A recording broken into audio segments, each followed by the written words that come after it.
Hey, Connor, What's up, Chuck? if you were to if you were to start a clown farm, how much capital would you need to start that? Probably $1 billion. That sounds about right. So, Are we recording now? Is this the opening bit? yeah, Or this is you the guys opening just? bit. Oh, okay, cool. Yeah, I was like, well, the tone you were using didn't feel like something you'd say off mic, but I wasn't sure. No, yeah, it's the opening bit. So, Yeah. Okay. speaking of Yeah. that, tonight we are joined on the Vox Cascadia podcast by $1 billion clown farm himself, Hello. Tyler Russo. Hi. Thanks for having me. Yeah, Yeah, thanks for joining us. thanks for coming on, man. Appreciate it. Yeah. Yeah. No problem. Us Tyler's got to stick together. Yeah. Or maybe we can, but like I feel like just do you know how many Tylers? How many of them do you like? I feel I like mean, I don't like, know that many, but like most of the ones I know are like not good outside of huh. you. Yeah. I've had pretty good luck with Tyler's so Okay. far. You know, Yeah. like they've all been decent people, but I think it's like probably an area. You know, like you're in Southern California, it's probably Right. like a lot less cool Tylers Yeah. than up here. Do you want to dox any of the Tylers you know? Honestly, you're the only other Tyler I know. at Wait, the really? moment, Oh, so, okay. yeah. All right, I see. You're just wait, no, No, okay. I know Yeah. one other Tyler actually. He's going to be Hmm. vending at Killscream 3 or the CritCon, so that's going to be cool. Tyler Bortell is cool. I like that guy. He's the only Warhammer Tyler I can think of right now. Huh. Do you know that So, guy? He's like how No, really okay. Never is there mind. other evil Tylers out there that we need to know about? Yeah, not that you need to know about, but plenty. I think. I I feel like mean, yeah. Tyler doesn't really strike me as an evil person. The Tylers that I've met have been pretty cool so far, but I'm going to keep my eye out now. I guess so. I feel like it's kind of like an annoying name. I mean, any know what I mean? popular name like Yeah. is probably annoying. Like, and I think that it was like very popular for a minute. Yeah, exactly. It's like not that it's like popular in general. It's like one that like epitomizes like an era, and I feel like Tyler is like a very like millennial name. Are there? For sure. Yeah, sorry, we're spending too long talking about this. This is like probably not. No, you want to open a podcast episode? No, we're going to go through like the popularity of names throughout the different generations. So I'm going to find out soon when the peak of popularity of Tyler name was. So you guys, Right. you guys It talk was amongst yourself. 1986. So Was it actually? yeah, I'm pretty sure it was like 86, 87. Oh, I would have 'Cause, guessed like, later. Oh, I'm like yeah. a later Tyler then. Yeah, Oh, it was like a couple years after I was born. 93, according to this AI generated Google search top result. Okay. Yeah, We can always I'm trust looking at AI. it. Yeah. AI is never wrong. So, Yeah. well, thank you for joining us. We've also got the usual suspects here. Our Tyler Johnson. How you doing, buddy? I'm pretty good. A little tired. I've been working like a dog, but that's normal. And then we've got everybody's favorite diabetic AdMech lover, Connor. You know what? I found out the other day that someone else knows another diabetic who's into AdMech, and they said I wasn't their favorite, and I was really hurt by that because like that's such a rare combination of traits to have, and to not make me your favorite was very disappointing. That is kind of disappointing. I mean, you're my favorite. Well, thanks, Chuck. That's all I need, really. You're the only one I know, so Yeah, you we won don't by need to go default. into the specifics. Just I'm your favorite, and that's all that matters. Yeah. So and then, like I said, we have Tyler Russo from $1 Billion Clown Farm here with us, and so let's learn a little bit about you, Tyler. How long you been into wargaming? Oh God, I don't know. Collectively, let's see. I started when I was like 10 because my mom thought Games Workshop was a GameStop, and then dropped me off there like the daycare it is. And then I left with a pack of grots that day and continued pretty regularly until I was like 16. And then was like, you got to focus on like your future and like career stuff and like regular art. Did that, realized that was a lie, and Warhammer is the better way to engage with awful skill sets. Came back when I was like 22 and like disenfranchised with working, and then have stuck around more or less since then. So like 8 years. I'm 31 now, or 9 years. So like the past 9 years is probably the most I've played because I'm like an adult with like a little more disposable income. And got really into like playing tournaments from like 2017 through about last year, and like through 10th I've like still been doing it, but like I'm a lot less like engaged in that world now than I used to be.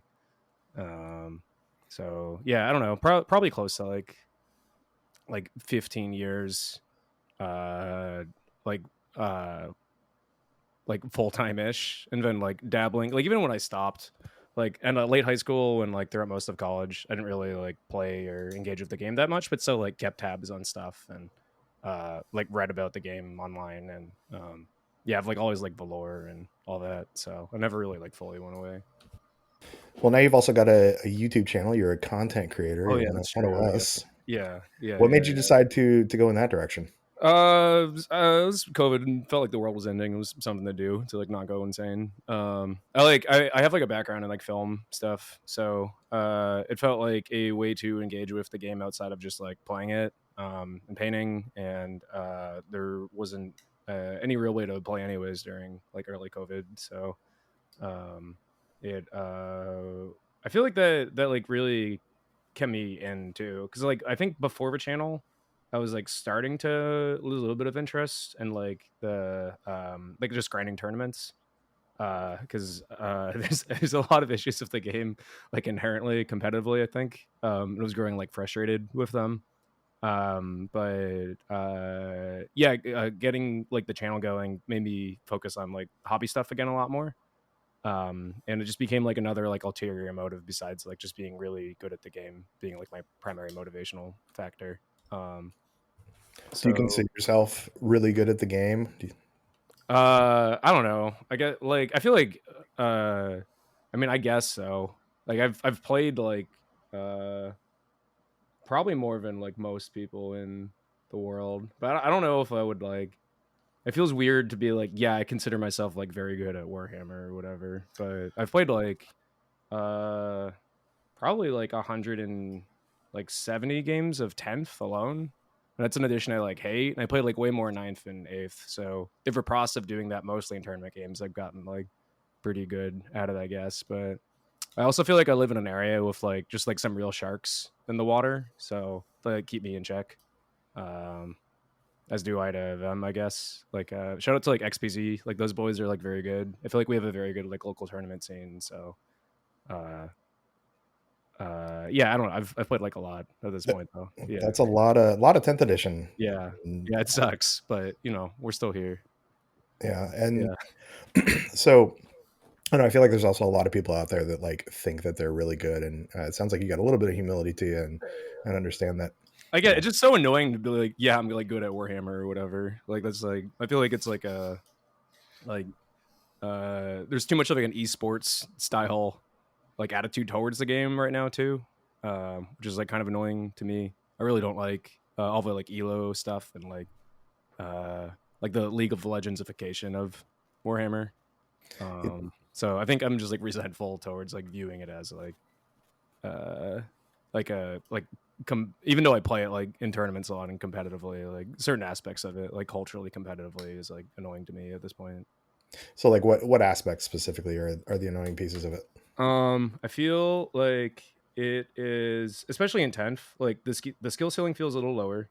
Not that it's like uh doesn't have one, but I feel like there's a lot of like RNG, especially with like tactical cards, that feels like more present to me than ninth. And I feel like there's like a lot of scenarios where like a half-inch difference in something or like something very minute can decide the course of the game. And unless you're using like WTC scoring, which is like my preferred scoring system, like something that's like due to like human error can like determine the results of like you winning or losing a game, and usually that human error comes down to like who's willing to like argue their point the most, and that becomes like a very big part of the game competitively.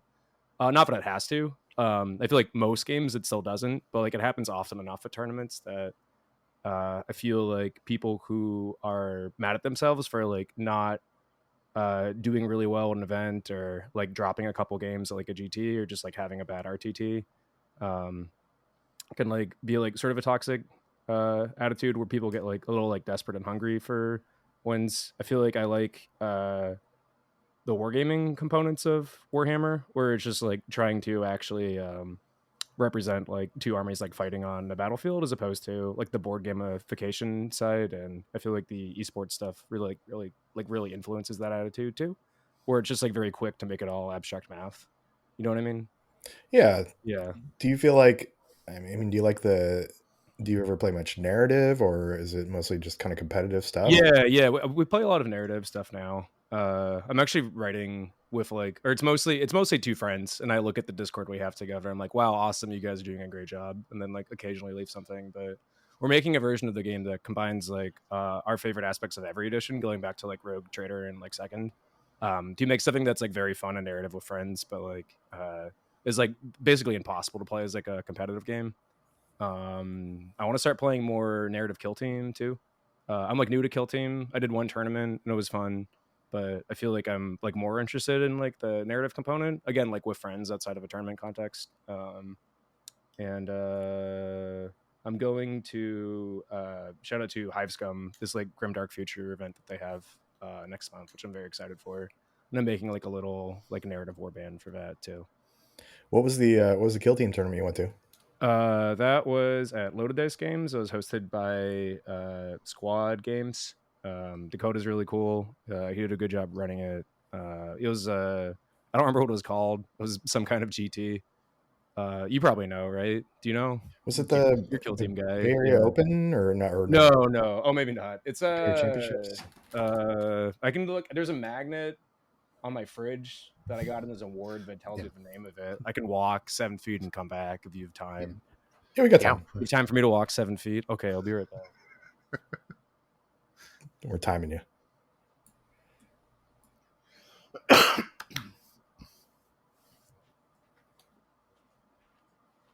Okay. The name of the event was Midsummer Mayhem. That's right. Hosted by Squad Games in Valencia, California, at which I got Best Painted and also Best Gellerpox. Nice. Yeah, What me is- and one other Gellerpox player competed for Best Gellerpox. There's a lot of sharks in that field, though. That was a really spicy event. You did pretty good at it. Was it? Yeah, I don't know. I mean, my opponents were like good and stuff. I just like don't know like who the best kill team guys are or whatever. I know, yeah, kill team. All of them seem to go to a lot of events. And I think I forget his name. Joshua. Joshua Kelly. Is Yeah. Joshua That the guy Kid was really Kelly. good for sure. And the guy I played at the last round was really good too. Yeah, I went 3-1 though for my first event. Largely due to lucky field of pains, but yeah, it was a lot better than I expected to do for sure. That's what Gellerpox will do, actually. I pulled up Midsummer Mayhem, and you had Jimmy Kelly, who is going to Worlds. Jason Stanecki was at Worlds last year. Joshua the Kid Kelly, who's going to Worlds. Austin Lewis, who is an absolute killer. Alex Squires, who's good.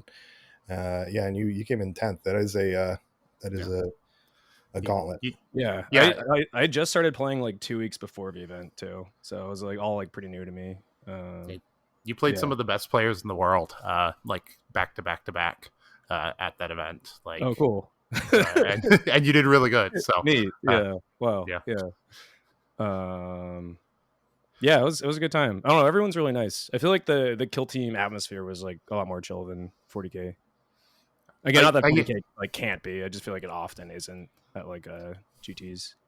I hear that a lot. I think the kill team, like, while it is like competitive in nature, I think the game definitely like skews towards like match play and competitive. It's like the way that like skills expressed is a little bit different, and like you kind of realize like when you've lost the game because you made a mistake rather than like bad dice rolls or something like that, stuff out of your control. It feels like it's largely like a cultural thing too. Like there was just like a lot of people who seemed to be coming at it from an angle of like maybe like a healthier place than some 40K people I can think of. Again, I feel like most like tournament competitive people are like fine for 40K. All it takes is like a couple weird people and like a couple weird teams that are prominent to like make your event feel kind of weird though. No, that's totally fair. Yeah. I think one of the things that at least I've noticed, I did first a bit of 40K, but Kill Team grabbed me pretty hard when I first started playing it. And I think one thing that attracts people to that level is that all the factions pretty differently play, as well as you can get a lot more attached to a squad of 10 guys or, 6 Marines that you'll put character into and stuff. Right. That will make you love them more. and embrace the kind of like narrative style of, even if we're playing a match play game, I can still build this little mini story in my head of how my Space Marines are fighting those like Tyranids or whatever. Yeah, for sure. I feel like that's like what was most appealing to me. It's like I just keep staring at my little Gellerpox guys and like smiling periodically. Like I love all of them individually. It's nice to like have minis feel like really important again. I feel like 40K, just because I've played it like in tournaments so much, I feel like I can only really view them as abstract math sometimes, and like individual models are generally not that important. Versus Kill Team, like it just makes the models themselves feel like they have more of a soul to them. Yeah, because like each model is unique to itself, and the equipment on it, you're going to get a lot more attached to it. Versus this is my Skitarii Squad 3, and this is Squad number 4. Right? That, like, yeah, exactly. You might have some unique characteristics in it and how you built them, but for all intents and purposes, they play the same. Yeah, you have like a bunch of little D&D characters as opposed to just like 120 orc boys that are functional, or even like like a Terminator or whatever. It's just like functionally the same as any other one. Yeah, Connor's got individual backstories for every one of his little AdMech boys. I absolutely do. When slow at work, I spent about 2 hours today writing up 3 new characters for Squad 6. Yeah, Connor works for the government, so there's not a lot of important stuff going on that he's working. Nope, my boss is out this week, and I'm just in full Tacoma prep, so I've had nothing to do significantly, which has been pretty nice. Yeah. And I think that's something you can do for 40K too. Shout out to Lou Rollins, one of the nicest people I've ever met playing 40K in tournaments. He's a Death Watch army where like every model has a QR code on the bottom, and if you scan it, he's written lore for all of them. Oh, that's such a cool which idea. is like awesome. But I feel like for Kill Team, it's like their rules reflect like that they have cool lore. Like you get to do cool stuff with them, and they get to have usually like some sort of special fun moment if you play like enough games, right? Yeah, absolutely. I think like flavor in this game is so like perfect sometimes. Like sometimes they just like nail lore wise like what a team is going to feel like. I think Hand of the Archon is one of those teams that just feels really incredible. Just like what you would expect Dark Eldar to feel like. Yeah, Mandrakes seem real strong, but they do feel like Mandrakes, which is cool. I like the Night Lords too. Yeah, absolutely. They're super fluffy to play, like super fun. They, as far as like strength in game, they're super strong, but like they still hit those limitations without being like way overpowered. Yeah, I got really attached to the Gellerpox quickly too. It was just fun playing with them and seeing them like shrug off a million shots, and they're just like dumb idiots slumbering around. I feel like I like the like big beefy kind of stupid guys in every game. I mean, like that's what orcs are, right? Yeah, the Gellerpox hit me emotionally. I got really attached to them like sort of fast. Your Gellerpox are incredible also. Thanks, man. Yeah, it was fun painting them. They have so many like little details which I actually got to like spend enough time on too, unlike I would have done in like a 40K army. Yeah, no painting like everything the night before, like some of your videos. Yeah, well, we were still painting the night before, but we had put a lot of time in like prior to that. Yeah, I like painted them a while ago for my Chaos army. I was just using them as like a cursed cultist. And then when I started playing Kill Team with them, I was like, these guys deserve like a better paint job. So I like just added a lot of like edge highlights and went through and did all the details. So speaking of your painting, your YouTube content channel has, I feel like, a very different vibe than a lot of YouTube painting channels. Like I watch a lot of Ninjon and Miniac and Vince Venturella, and then I pop on yours and you're on mushrooms painting Gloomspite Gits, I think it was, or something. Correct. Yeah, it was Squigs. Squigs. Yeah. Yeah. But yeah, Gloomspite. Yeah. Yeah. So how do you? I mean, what's your kind of inspiration for when you want to make a video, or do you just sit down and do it? It's just like stuff I would like. I feel like years ago I would have been doing that anyways, but like there just wasn't a camera on, and then now I'm just like documenting it. I feel like it's just sort of like me like turning a camera on and talking. I don't feel like it's like something that I'm doing like in response to like the Warhammer painting community or whatever, trying to make like my videos stand out. I just feel like it's like a more or less authentic representation of like myself, and that's kind of all there is to it. I used to do like a lot of like bumpers and stuff for like Adult Swim and like work for them for a while, so I feel like the editing style is like kind of inspired by that, where everything's like edited to be like kind of like an Xavier Renegade like Angel episode almost, where like there's like no space. Like I don't know if anybody knows what that show is. For like the 4 people who do, I'll explain this. One thing that was very inspiring to me for my channel is like I was listening to, I think reading an interview like years ago about like the making of Xavier, and he never breathes in the show. They like cut out whenever there would be space for like a person to breathe, and I feel like my editing style is like more or less the same for like most things I do, and I feel like that adds kind of to like the manic feel of it. I love that you pointed that out. I like never realized that you did that, but like yeah, like I have a lot of jump cuts. I think like a lot of people find them annoying, but I say, as you can tell, like whenever I'm like unedited on a podcast, I say like every other word. It's already a comical amount when I'm like editing, but like I throw a lot of likes and ums in there, and I feel like when you take those out, it like makes the videos have like a very like rapid kind of Xavier style feel to them. But I mean, besides that, like I don't write scripts or anything usually. It's just like me talking with a camera on. I also have to ask you about your painting setup, because your painting setup is also like pure chaos, because I feel like it's like everything on a table and you're airbrushing on the table on top of your other paints, and you're just like it's the painting setup that I want to have, but the little bit of OCD I have won't let me do it. That sounds nice. It sounds like a healthy life decision that you're saying you don't like having. Yeah, I don't know. It's just I'm really bad at organizing my life in general, and especially my workstation. I think that's all there really is to that. And sometimes there's like Easter eggs of like future videos. If there's like something I've got like half done in the background, and you can see like the sad remains of like previous projects that have just been like pushed to the side if I'm excited about something new too. Yeah, it's all just, it's exactly like that right now. Still, there's like rats upon boys, and just enamel paint's like loose everywhere and capped, and it's a big mess. That's literally my painting desk too. So yeah, it's just it's a lifestyle. You just have to embrace the chaos. Yeah. I don't know. I feel like I don't like go to my way to like cultivate it either. I just feel like that's like sort of naturally how I am. Yeah. Yeah. Do you forget one thing I do feel when I'm painting is I consistently, like I will clean up my space. I'll have a nice big space ready to go, and then paints and then models and stuff just starts encroaching, and finally I'm working in a space that's like 2 by 2 inches big. Yeah, totally. Or like my current painting desk is roughly like 6 inches by 6, and then the rest is just like it's tide of scaping that reaches out to the other side. There's often like boys in the floor too. Like if I have somebody over, I have to like sweep up all the boys quickly and like put them in a box or something.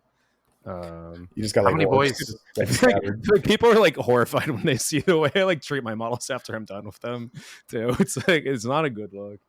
How many boys do you have, would you say? For I don't know, but to give you an idea of like how much it could be, at one point I had 120 storm boys alone. And I think I have like probably like 45 tank bustas, 45 ludas. I would say upwards of like 160 to 200 boys. I know I have over 150 grots. Would you say you're like how many points of orcs alone do you think you have? Rough estimate. I'm too scared to count, and I think it would take too long. But I think it's in the neighborhood of like 20 to 30,000 now. It's pretty solid army. It's a lot, but it's still like I know people with like way more than me, but I think like I'm the only person I know who has painted all their orcs to like a relatively high standard. Because that's like all that's painted basically. I have like some grots that are like gray plastic, but like yeah, I have like at least 20,000 painted points of orcs. It was to the point where like we were doing a mega battle where I was planning on bringing like my whole collection down, and I stopped just because like I ran out of space in my car, which is like an SUV. So yeah, I don't know. That's impressive. A lot of them. Yeah, it's too much, frankly. I feel like I kind of like just like don't know what to do with them at this point. Hey, don't you talk like that? It's never too much. Okay. Yeah, I think you do an army tour to monetize it at this point. Probably. I mean, you could get that sick ad revenue with saying like 25,000 points of orcs. And well, I tried sending in. I started doing that like a year ago, and then I just got like tired like a quarter of the way through, and I was like, this is too much work. And I stopped, and I never edited it. But I could probably do like one at least of like my display cases and like glancing over stuff and like maybe set up a lot of it. Do you Yeah, have a easy content. specific favorite boy out there? Yeah, that's a good question. I think there's like some top contenders that are like floating by visually in my mind right now. I think I really like the old like late 90s knobs, which I guess are not boys, but they lead the boy units. So I think that, or I really like the second edition boys that are like monoposed with the axe and the slugga. And they all look exactly the same. So they all collectively tie for first place. All like 60 of them. Yeah, I think like if I had to choose, I guess it would be that one, but there's a fellow holding a flag I'm very fond of. He gets targeted because he's too tall, and betrays his squad due to modern line of sight rules a lot. I feel that pain with Kill Team. I think Kill Team it seems less egregious, right? Maybe I don't know. I think it might be more. I feel like it doesn't actually come up in reality that much, but it has happened a few times. So. Rules is written, it's worse, but thankfully most of the Kill Team community is like, nah, that model looks sick. I'm not going to say I have visibility because you've got a sick ass custom banner on it. Right? Yeah. Same with 40k. So not everyone does, but I would say most people are like pretty chill about that. Shout out to a LVO opponent from within the past 2 years, who I won't name, who drew line of sight to a banner and insisted that you could definitely see it. I had somebody draw line of sight to a pipe that was on one of my bases a couple weeks ago, and I was like, okay, you're right. Let's snap that thing off and just go with it. Yeah, I've definitely like come close to breaking my own models in games. I feel like this is not a fun train of thought. I don't know. Is this what we want to talk about? Should I just keep complaining, or like what? Yeah, I mean that's what we usually do. Oh, okay. Yeah. No, but so orcs, you love your Gillerpox so far, but orcs are the commandos are a pretty sick team and pretty good in Kill Team. Have you messed with those a little bit? No, I think I mean I want to at some point, but like I just play orcs like so much that I feel like if I pick up a new game, I usually like playing a different thing. Like I'm playing Sigmar in fantasy too, but I'm like mostly playing goblins, so it feels different. Even though I've got like some orcs in my like fantasy army. So you said you're working on rats. Is that did you get the Skaventide box? Yeah, it's for a friend though. I'm just like doing a commission for him. It's like a 10,000 point commission, so I'll be painting rats for a long time. I think you put a couple of videos about that, or you put at least one video out. Yeah, I did one. I like might do another, but every video is just like I feel like all my videos are kind of the same already. Where it's like, oh, you airbrush and then you buy Dirty Down, and then you like dry brush a bunch of metallics everywhere. And I feel like doing it with Skaven is even more like redundant. But some of them I think I'll paint like without an airbrush, just because people seem to like that kind of stuff. Because most people don't own an airbrush, but. And people get real salty about airbrushes online. Yeah. Well, I think it's just like it's like an annoying thing to own. I think like it's a like big commitment, and then being told you have to like go buy like upwards of $200 accessory, including a compressor. That's like that breaks all the time. It's sort of just like taking care of like a 90s carve. It's like barely holding in there is like pretty annoying. And I feel like they're not very fun to use unless you like sort of know what you're doing, which took me a long time too. Mm-hmm. I think it's like fun right away, but then like once it like stops working and like clogs a few times, you're like, I kind of lost interest in this. Yeah, when airbrush works, it's awesome. When it doesn't work, it's the most frustrating thing. Connor, did you get an airbrush yet? No, mostly because I'm so bad at dealing with frustration when technology doesn't work that I'm terrified of doing it, you know? Despite playing the AdMech, I'm terrible with tech, so. You've got a computer that's like 25 years old. This computer is not that old, but it is Frankenstein from like second and third generation parts from my friends, and that's why there's technical difficulties for me every other week. That's very AdMech of you. That's like more AdMech than if you were to have like a brand new gaming PC. Thank you. I appreciate that. Yeah, I get 20 frames. Literally what they do. Yeah. I can barely play any of the games we play besides like, 8-bit stuff, but it's, it works, and that's all I needed to do. Well, you need to go on like Amazon.com and say you found an STC for a new fucking video card, so like stuff works right. That's not in the spirit. I got to go dig around in like the trash compartments for one, Man, I remember digging in the trash for computer parts and then selling it. those were the good days. Earlier this week. Yeah, I mean, like I still do that from time to time, but Do you? Yeah. Are you guys all out in Portland? So I'm actually like Portland, Vancouver area. Connor is up north near like the other side of like the Puget Sound from Seattle, and Tyler is down in Salem. So we're all about like hour and a half, 2 hours away. Gotcha. Okay. I feel like from friends who have lived out there, I've heard Portland's a good place to like scurry for like trash and weird stuff. I have a friend who used to like buy medical supplies like wholesale from like fire sales and stuff, and then like try and flip them. But, like didn't know if they were like working like X-ray machines and stuff, and he had to like tinker with them to like fix them a lot of the time. yeah, I feel love like the that's spirit of that. Yeah, that's something I don't think you can do for too long though, because the amount of radiation you're going to be getting. Like you go to the dentist and they X-ray you and they run out of the room and put a lead vest on you. He's a Also, 7 foot tall rat who's like mostly oh, okay, well, yeah, that makes sense. born by radiation. Yeah. Yeah. So I think it's okay for him. Yeah, that's different. Yeah. Have you been up to Portland yourself? You coming up for Kill Scream in October? Yeah, I think I want to. It comes. Yeah, I think so. I think we're gonna make a trip up there. I definitely really want to. Yeah, I went. God, a long time ago now. Like 2018 is probably the last time I was in Portland. It's nice. I don't know. I liked it. Yeah, it's been burned to the ground actually and rebuilt. If you watch Fox News at all, so okay, cool. Yeah.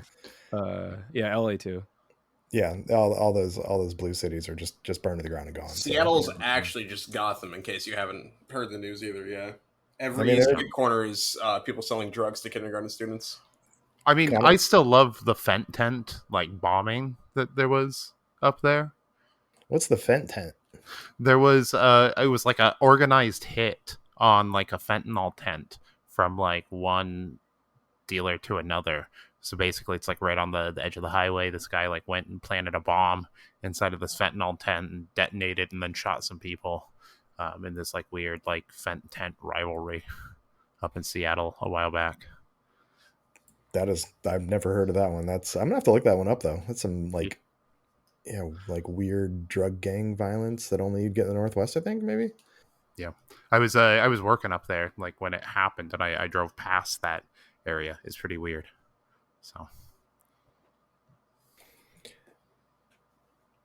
So Tyler, what do you think of the shapes for Kill Team? Because everybody comes into Kill Team from any other game is like, what the hell is with the red pentagon and the white circle and the blue triangle or the black triangle? I don't even know them.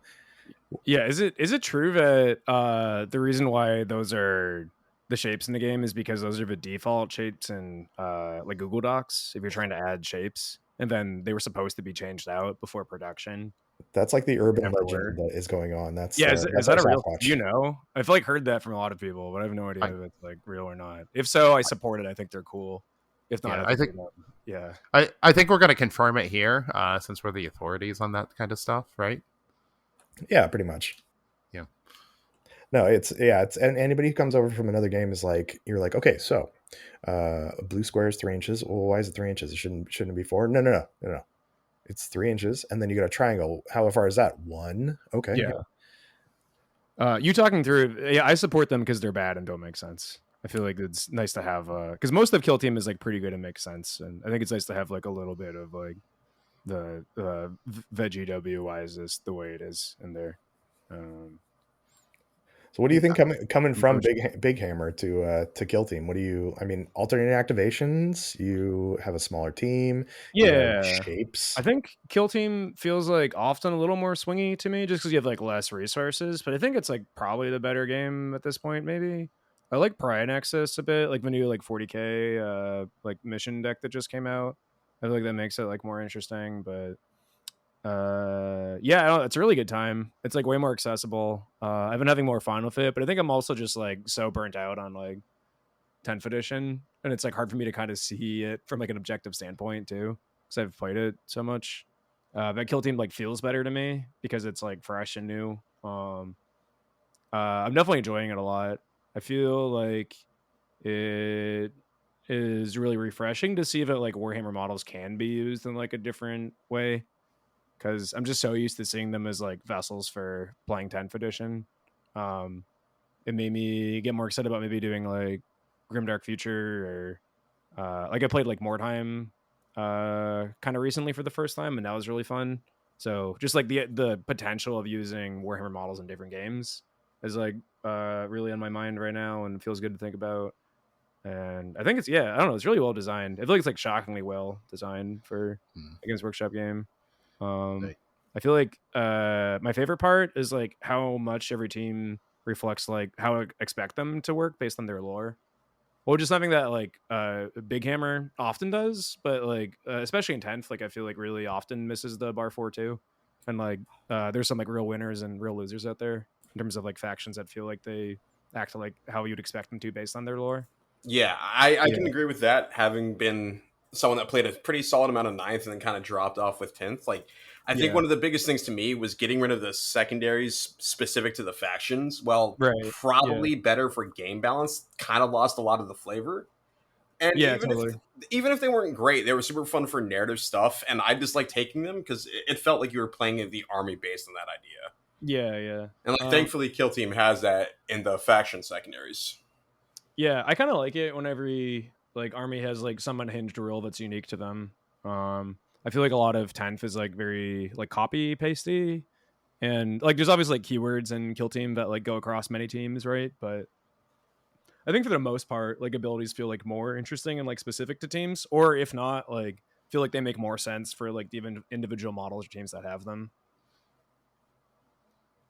Yeah, I think the flavor in the Kill Teams really, and you talked about earlier, but with Mandrakes and Nemesis Claw too, is like, especially in the third season of Kill Team, I feel like the flavor has really gotten a lot better and way more feeling like those teams, especially with like Nemesis Claw, with like the in Midnight Clad and the Vox Scream and stuff too. Yeah, the Vox Scream's so sick. I love the. Wait, is that what who's the like big guy or the little guy that I have on a pole, like the torso? Ventriloquar. Yeah, he's so sick. Like that stuff's awesome. I feel like 10th has like a little bit of that, but I wish it had even more. Yeah, I think you're seeing it too with like Brood Brothers too, where you can run the Patriarch and the Patriarch can mind control people. Yeah. He seems sick. I have a friend we were trying to get into Gene Stewart Cult, so we were like looking through their rules. They look really good. Yeah. So we'll see this weekend at Tacoma. I expect them to probably be one of the big teams this weekend. Yeah, I'm bringing them, and they're not going to be a big team for me. They're going to be they're very nicely painted, and they will look really nice getting put back into the box after they die. Do you guys play Bighammer too?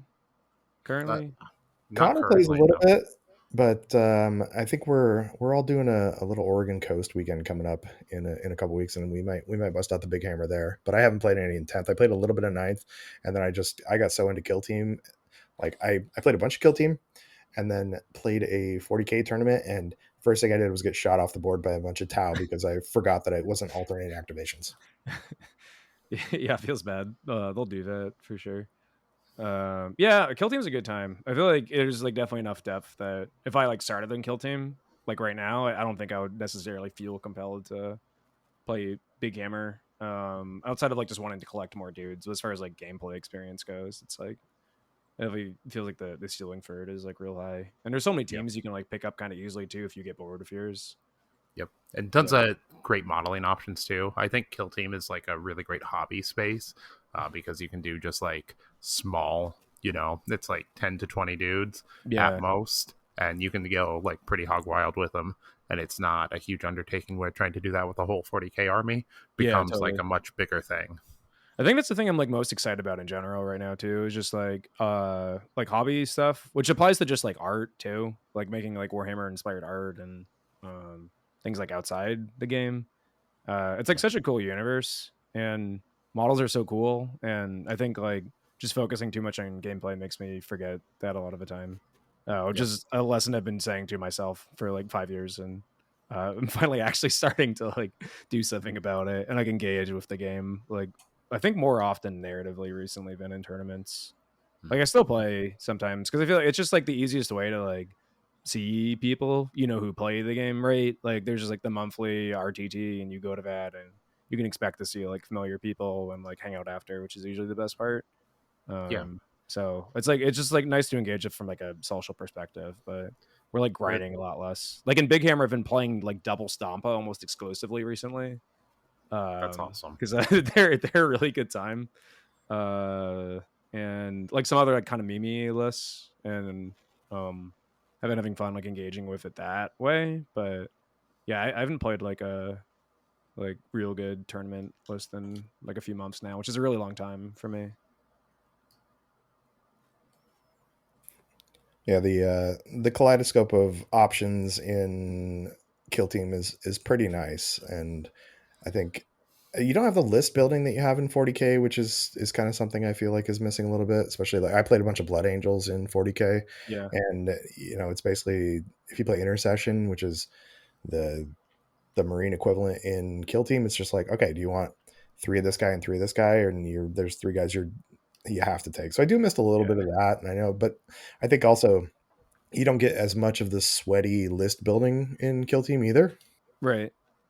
Yeah, I feel like it's like less of a factor because I feel like in 10th edition they want you to play more so the same thing as other people. Like just not being able to like some armies just have like units that make very convenient point totals together.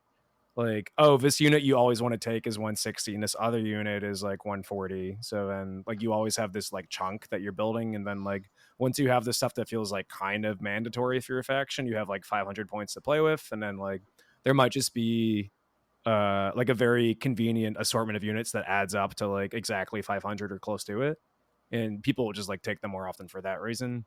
I feel like in ninth, like the ability to like drop a single model from a squad or like change a weapon out made people like take things that were like more different from each other sometimes, but just sort of like convenience. I think in 10th, like lists often feel more similar to like the people around you playing the same faction as you as they did historically. Like for a few editions now, I think we've been living kind of in like net list hammer. Like I think like starting in like eighth, like late eighth. And I feel like it's just like been ramping up towards 10th. And I think like one of the like biggest joys of like list building in competitive Warhammer was like, oh, it turns out a brass scorpion with like X, Y, and Z is like really good. And like you are the person who discovered that, and it feels awesome. And I think like that happens a lot less often now. Not that it doesn't. I think like you can make really wacky fun lists in 10th that are pretty unique, but it feels like you have to work a lot harder to do so versus when like soup was like really present, or there's just like more like strange outliers of combinations you can do. I feel like the game feels like a little more like it's on tracks. That's one of the big things that like pushed me away from 40K. Besides like alternating activations and stuff in Kill Team. Yeah, Is like Tyler, though, you told us the other day that you ruined like an entire store or something. Can you tell us that story? So like we went in to play like a little like escalation league, okay, and I was playing Chaos. This was with like beginning of 9th, I want to say. Chaos is like super bad, okay, and I play with what I have. I have a Lord Discordant, some Marines, and a Rhino. And so I show up, and like a dude just like runs his stuff up the middle of the board, and I run my Lord Discordant. It's not like anything special. It was like marked with corn, and I just like charged it into his like swarm of Tyranids and cut the whole swarm down, and then consolidated and killed another guy. And he didn't have a good time. And then from there on out, like everyone was just like, no, we're not playing anymore. This is too sweaty. And I'm like, come on, guys. I'm like, you can't just like run out into the middle of the board and expect me not to capitalize on it. And that store then shut down soon afterwards. Yeah, they're closed. They don't run 40K. No, they do. But that's all they run there now. And Yu-Gi-Oh. And because it's all about the cards. It's all about Magic, Yu-Gi-Oh. Mm-hmm. There's like a One Piece game, I think, too. There's like a million of those, but yeah, there's a new one that I know that's some people are looking at. What's the new one? Lorcana? Is that's the Disney one, right? Yeah. I was debating getting really into that because I thought it'd be funny to like grind Lorcana seriously and just start making like Lorcana videos, or do like I think there's like 3 like like LaFoe from Beauty and the Beast. No, is No. that the No, he's like the little like sidekick, like Gaston. is like the big hunk man. Oh, okay, The, yeah, the yeah, Chad yeah, Gaston and the Virgin LaFoe, you know? yeah. He's like the little chubby guy. Yeah. They made him I gay think in you the can make live a deck action, of and like, like people freaked the hell out because they like there was a second where he kissed another guy. I don't know anything Is about that Josh that, Gad? I but think so. Yeah. Okay, I know yeah. Josh Gad. I know Josh Gad kissed a dude in Beauty and the Yeah. Beast. If there's a gay Josh Gad LaFoe card, it's going in my deck for sure. Because I think you can make a deck that's like just LaFoe, and I thought that was very funny. Just doing like themed Lorcana decks. But I think also being like really sweaty and annoying about it. yeah, you just got a hard pivot into like Lorcana or whatever the next like the fluffiest game you can find in cards. Yeah. And then after like an hour, I was like, this is actually gonna be a lot of work, and I don't really want to do this anymore, and then give up, which I think is for the best. But yeah, I kind of want to play like some goofy little side card game. Yu-Gi-Oh seems like a mess, but I feel like that would be cool. If I didn't like hear such weird things about the competitive scene. Connor, Yeah, you played some 10th a little bit, right? What do you think of it? I think the big new rule changes they've done to 10th has been pretty solid, but I pretty much agree with a lot of the stuff Tyler said. I really enjoy Warhammer as a. I think it's a game that almost needs like a dungeon master or an arbiter or whatever it is in Necromunda, where you have like a campaign manager, because I think that's a lot more fun where you can develop the story. That's something Yeah. that appeals to me more so. Like I like playing the competitive side, but I just don't think 40K's got the bare skeleton for a very solid competitive scene, or like rather competitive time, like compared Kill Team, where I think it's really good at being competitive, and that's why we've seen it so grow, because it doesn't feel like they just got the slightly better codex, so they win type of deal. bring back the Road Trader Arbiter is Yeah, what we're hearing. pretty much. Like I think in part 40K to me is most exciting when it's like you're building scenarios and narrative maps, like, hey, we're going to be on offense and we need to take these 3 generators, or like storm up the beaches, or I'm going to pull out this really wacky list where I have like 6 flyers, and the goal is to get them across the board, and like you have to shoot them down, and when they get shot down, how many troops land out, and like what can they do on the ground and stuff. But as fun as that is, it's unfortunately not the easiest to convince people to try, because it can be super swingy. And I don't hold that against people. If you only got like 2 hours a week to play 40K, you're going to want to do something that you're like used to and expecting. Yeah, I think like 10th is fine for a lot of people. I think it's just like not really what I want out of the game. I don't think it's like unsuccessful at what it's trying to be anymore. I think it's just like something that I'm like not as interested in. Yeah, I feel like on launch it was like not successful at what I wanted to be, and now I would say it is. yeah. It's just like Pariah Nexus fixed a lot of the big issues, and I definitely am like having more interest in playing it again, because my main army is finally an army again, which is nice. AdMech are playable for the first time in a while, which is pretty enjoyable. Yeah. But also, my hottest take for Warhammer is that the game is good when it's complicated. Like, you're signing up for a miniature painting game. You're not going to be expecting this to be an easy board game that you can explain the rules of in 20 seconds. The game gets more fun when there's more crunch to it. And they've removed a lot of that out of from 9th to 10th, which kind of let me down. Yeah, totally. I agree. Like 100%. And I feel like if you were looking for a game with a little less crunch, you just have like less time on your hands, or you just like when it's sort of like a clean cut board game. I think 10th is like fine, but that's like not what I want out of 100%. Yeah. Yeah, I think that there's like they were at kind of a crossroads on whether they wanted to cater to like the easy play and competitive scene, or like the more crunchy and narrative, and they lean towards like the easy play and competitive. So, which is like fair, because I think for the most part it's the one that brings in the most money, and arguably it's the easiest way to grow the game. Like, the game has definitely grown during 10th, I can't deny that. It's just not a game that particularly appeals to me. So, but Tyler, with your burgeoning experience into Kill Team, what is there a mechanic that you've seen in Kill Team that you'd like to take over to like 10th edition or 40K, big 40K? My guys feel like real dudes running around doing real stuff. Like, I think that's like my real answer. I think like alternating activations in 40K like would be cool, but I don't think that's something they'll ever realistically do. I think like the thing that about Kill Team that's felt the most refreshing to me is just that like, oh, this is like what I would expect my dudes to do, which is not something that always happens in 10th edition. And I feel like a focus on like designing rules from like, does this feel right for this character, and does it reflect like their lore, and do my gameplay expectations match like what I know about this character based on looking at them, or like an understanding of their lore? It's something that I think would like fix most of the game. Even like I think that's more important than balance for sure. And I think a lot of people like would say they disagree, but then like maybe not actually care in reality if they were to play it. I think like it just feels good to play something that feels like it meets your expectations. And I think like when people obsess over balance, what they actually want is something that meets their expectations.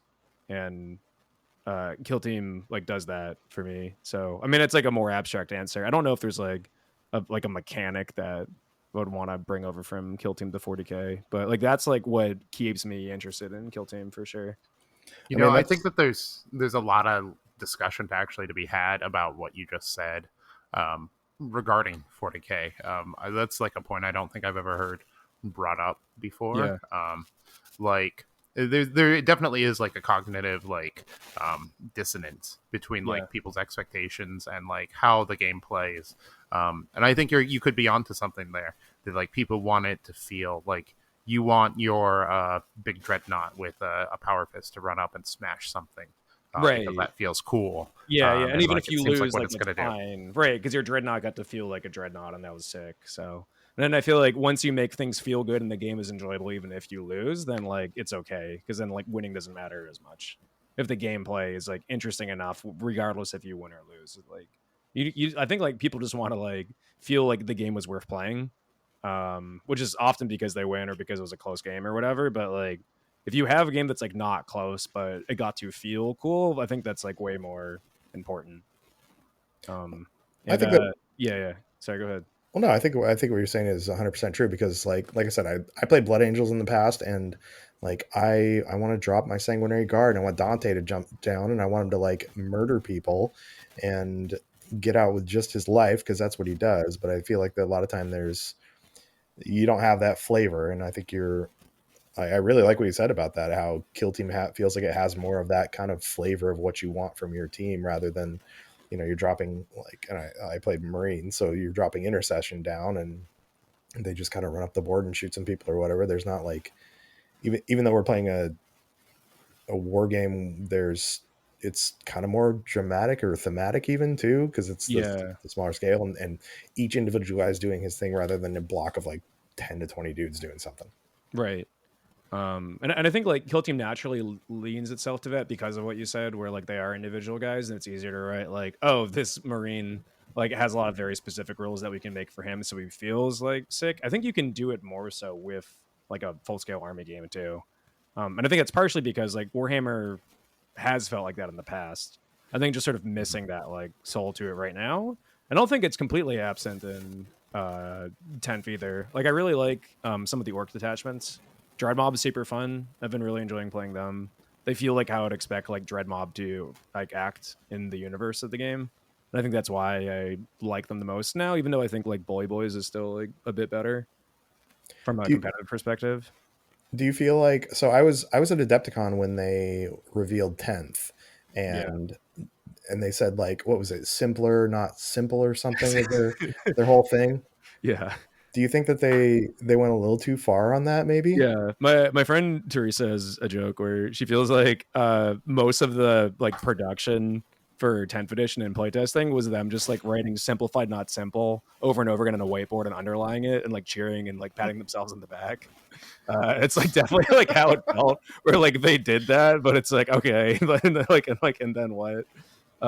Yeah, I think like it's like I think it is like more simple than they give it credit for, because I think like they don't know how their own game works enough to like see what the ceiling could be and like what people want from it.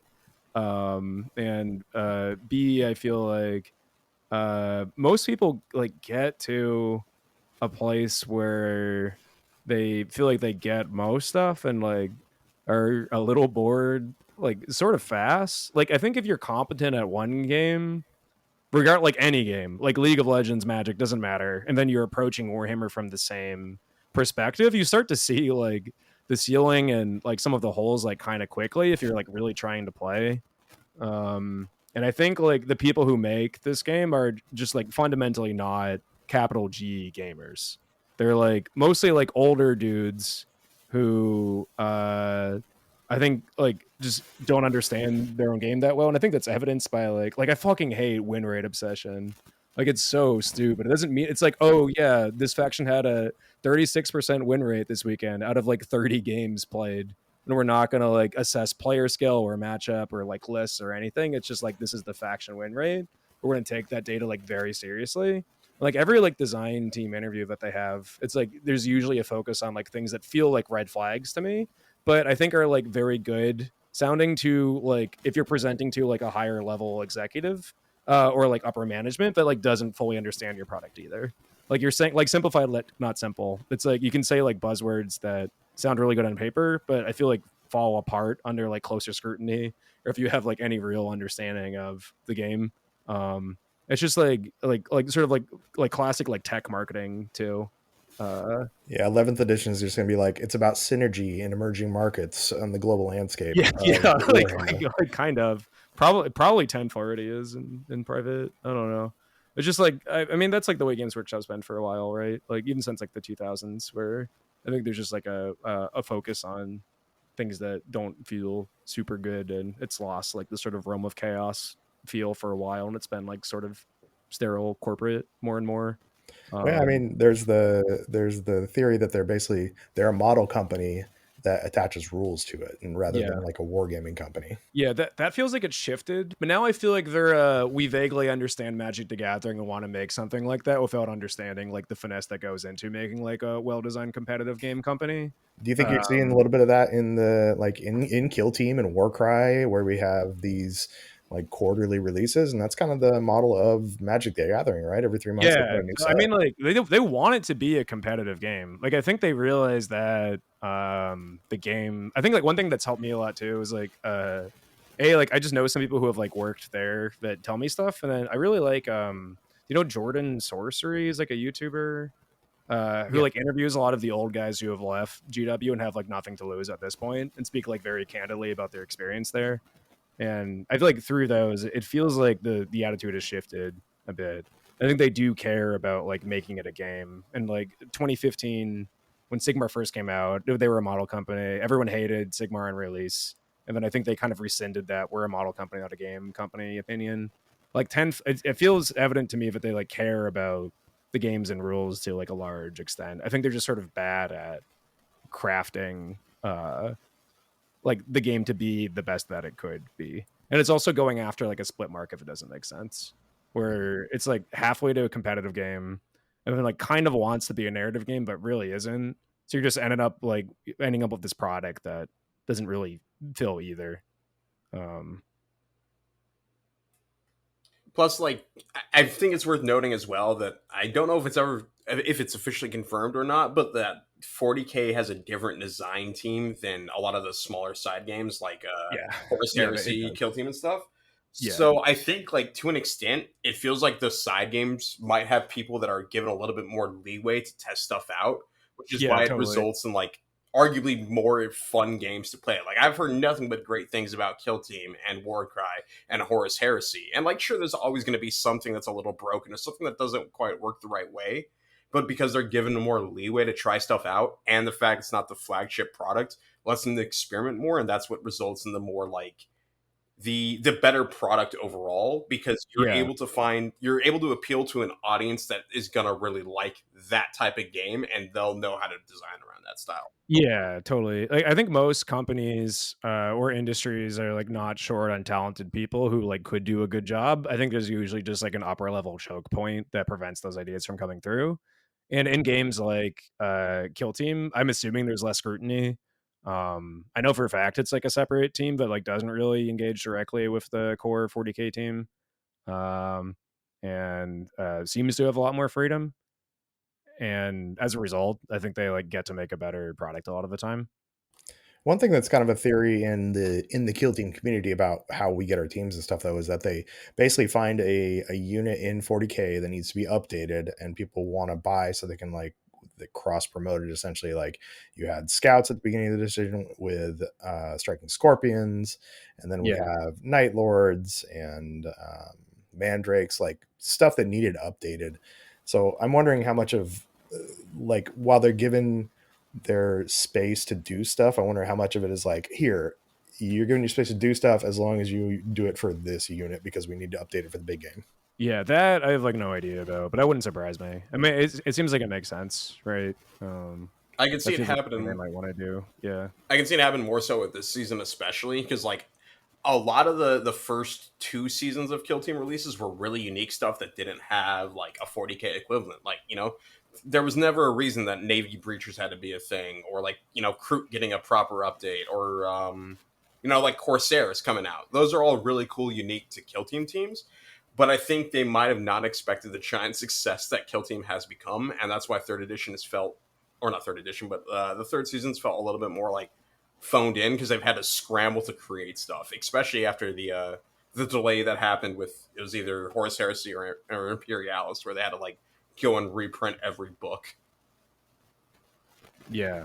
It was Imperialis because there was like Nazi stuff in it. Yeah, they accidentally used a Nazi slogan and they didn't find out until it got sent to the German translator, or like German. Stay winning, GW. That's so sick. That's like that makes my heart melt though. I love it when like they like show their hands and GW walks around like with their pants down a little. Like that's endearing to me. Yeah, it's like I like that they're like the world's largest mom and pop company, or like sometimes like barely functional. Yeah, mistakes happen, and it's nice to see like, oh, even though I think it's like, ironically enough, it's one of Britain's biggest like industrial sectors. Like I saw a thing the other day that GW is worth more money to the UK than the entirety of their like fishing and forestry industry, which is awesome. Yeah, they can still have these mistakes where they don't send, you know, hey, we should probably send this a PDF to our translators beforehand. Yeah, it sort of feels like Tower Records or something. Yeah, or just like a company that started small and then just like grew really big, and they sort of like didn't know what to do because they're still a small company at heart. I think that there's still some of that going on at GW, and I think like the specialist games are like kind of like where like the weirdos and stuff hang out. You know, and they're like trying to influence the wider game. But like corporate is trying to like, you know, stockholders and shareholders and stuff like that are trying to make it more sellable and stuff. And like, they don't really like get what makes Warhammer.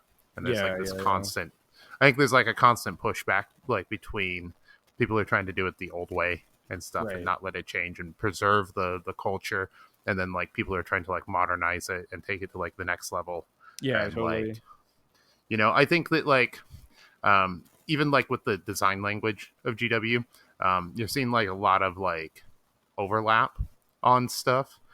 It feels like there's like pre-rigged poses and stuff, and then they just like kind of like slap on armor and stuff like that, or like swap up small details, maybe mirror it in 3D, and then they like send it to mold. Right. You know? Yeah. I think. Like I think like a lot of the old stuff, like while it wasn't as good, it had a lot more character.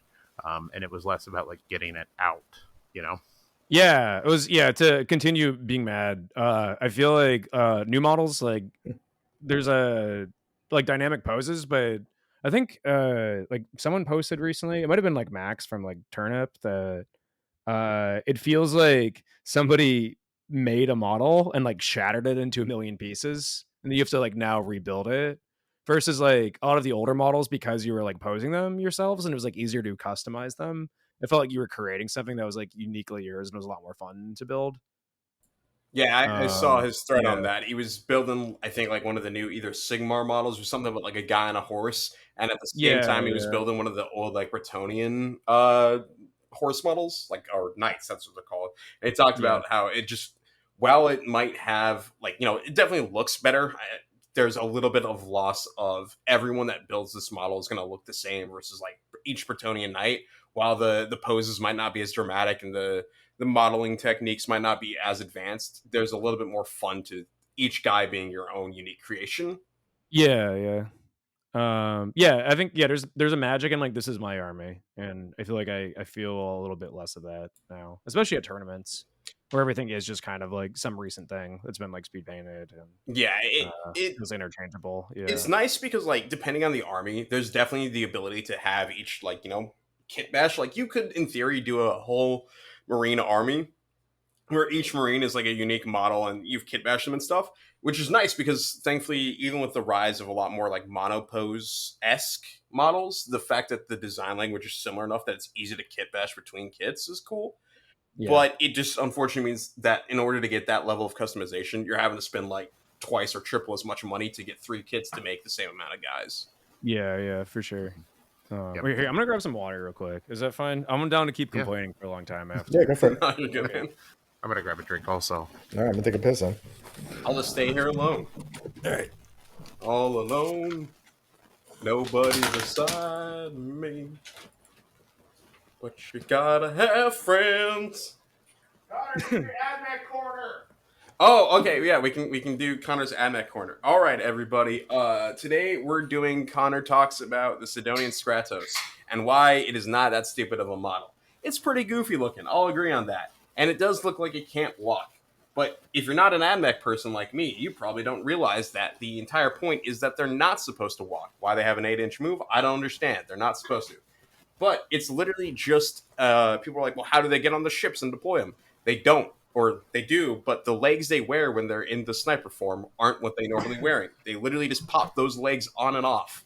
If you look at a Sicarian Ruststalker or Infiltrator and then next to a Sidonian Stratos, you'll realize they got the same thing where like the down at the knee, they've removed that so they can replace it with cool AdMech leg parts.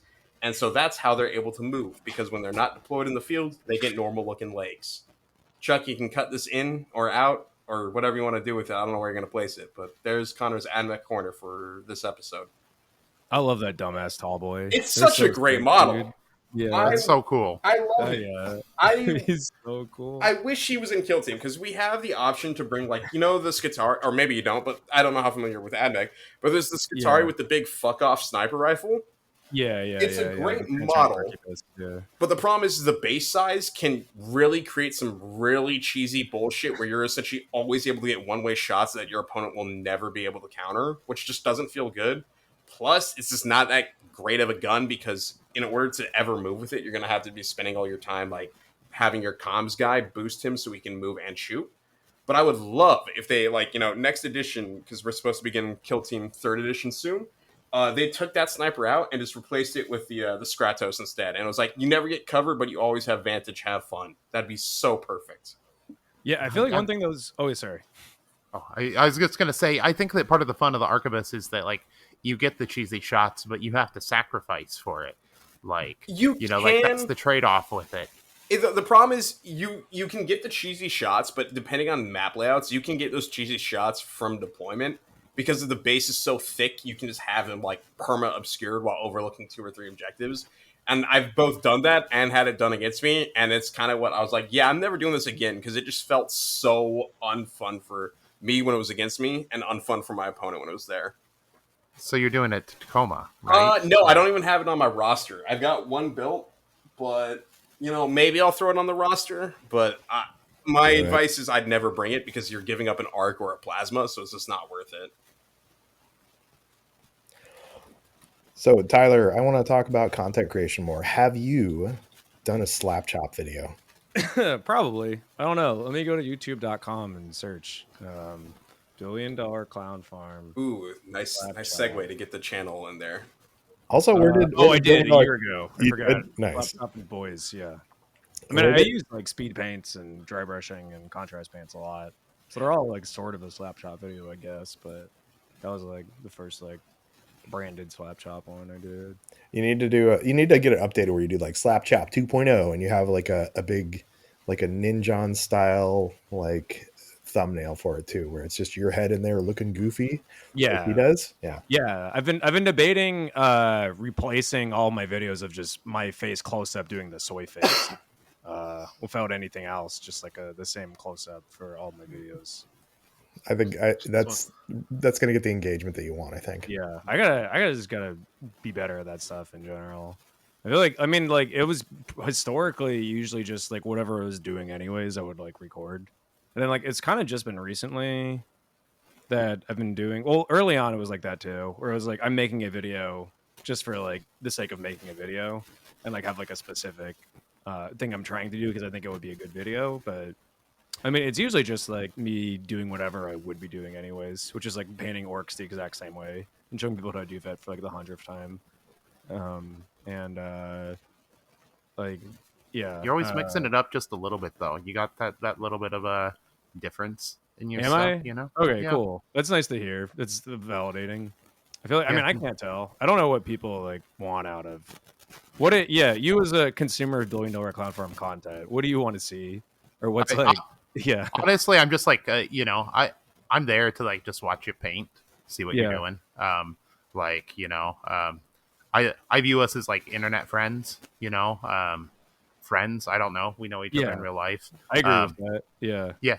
And like, so it's just like cool because like, to like see what you're up to in the hobby and like stuff, like outside of like any other interactions we have. You know? Cool. Yeah, that makes sense. Thank you. Yeah. I feel it's definitely like parasocial for sure. Right. You know? Yeah. That's yeah.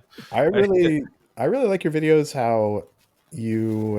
I like to see your process because I'm a very meticulous painter as far as like I will paint like a bunch of like test models before I finally finalize this game, and you're like, I'm gonna throw some purple in here. Okay, that didn't work. I'm gonna try this. And I love that your kind of like abstract flow that you have, and then you get to the end and they look awesome. Okay, cool. Thanks. That helps a lot to hear too. I've heard that from like a few people, or just like seeing the process is like interesting to them, which I forget because it's like my process. So I have a hard time like contextualizing of like the way other people paint. But yeah, I mean, I do paint like kind of fast too, or like very fast, I guess, by like some people's standards for painting Warhammer armies. And I think like that's something I should probably start showcasing like specific aspects of more. Like I mean, like everyone does it, so like I haven't, because it's like not as engaging for me. But I think it would be nice. I would probably find something cool in there if I did like a how-to dry brush video, or just like how to do like this specific thing.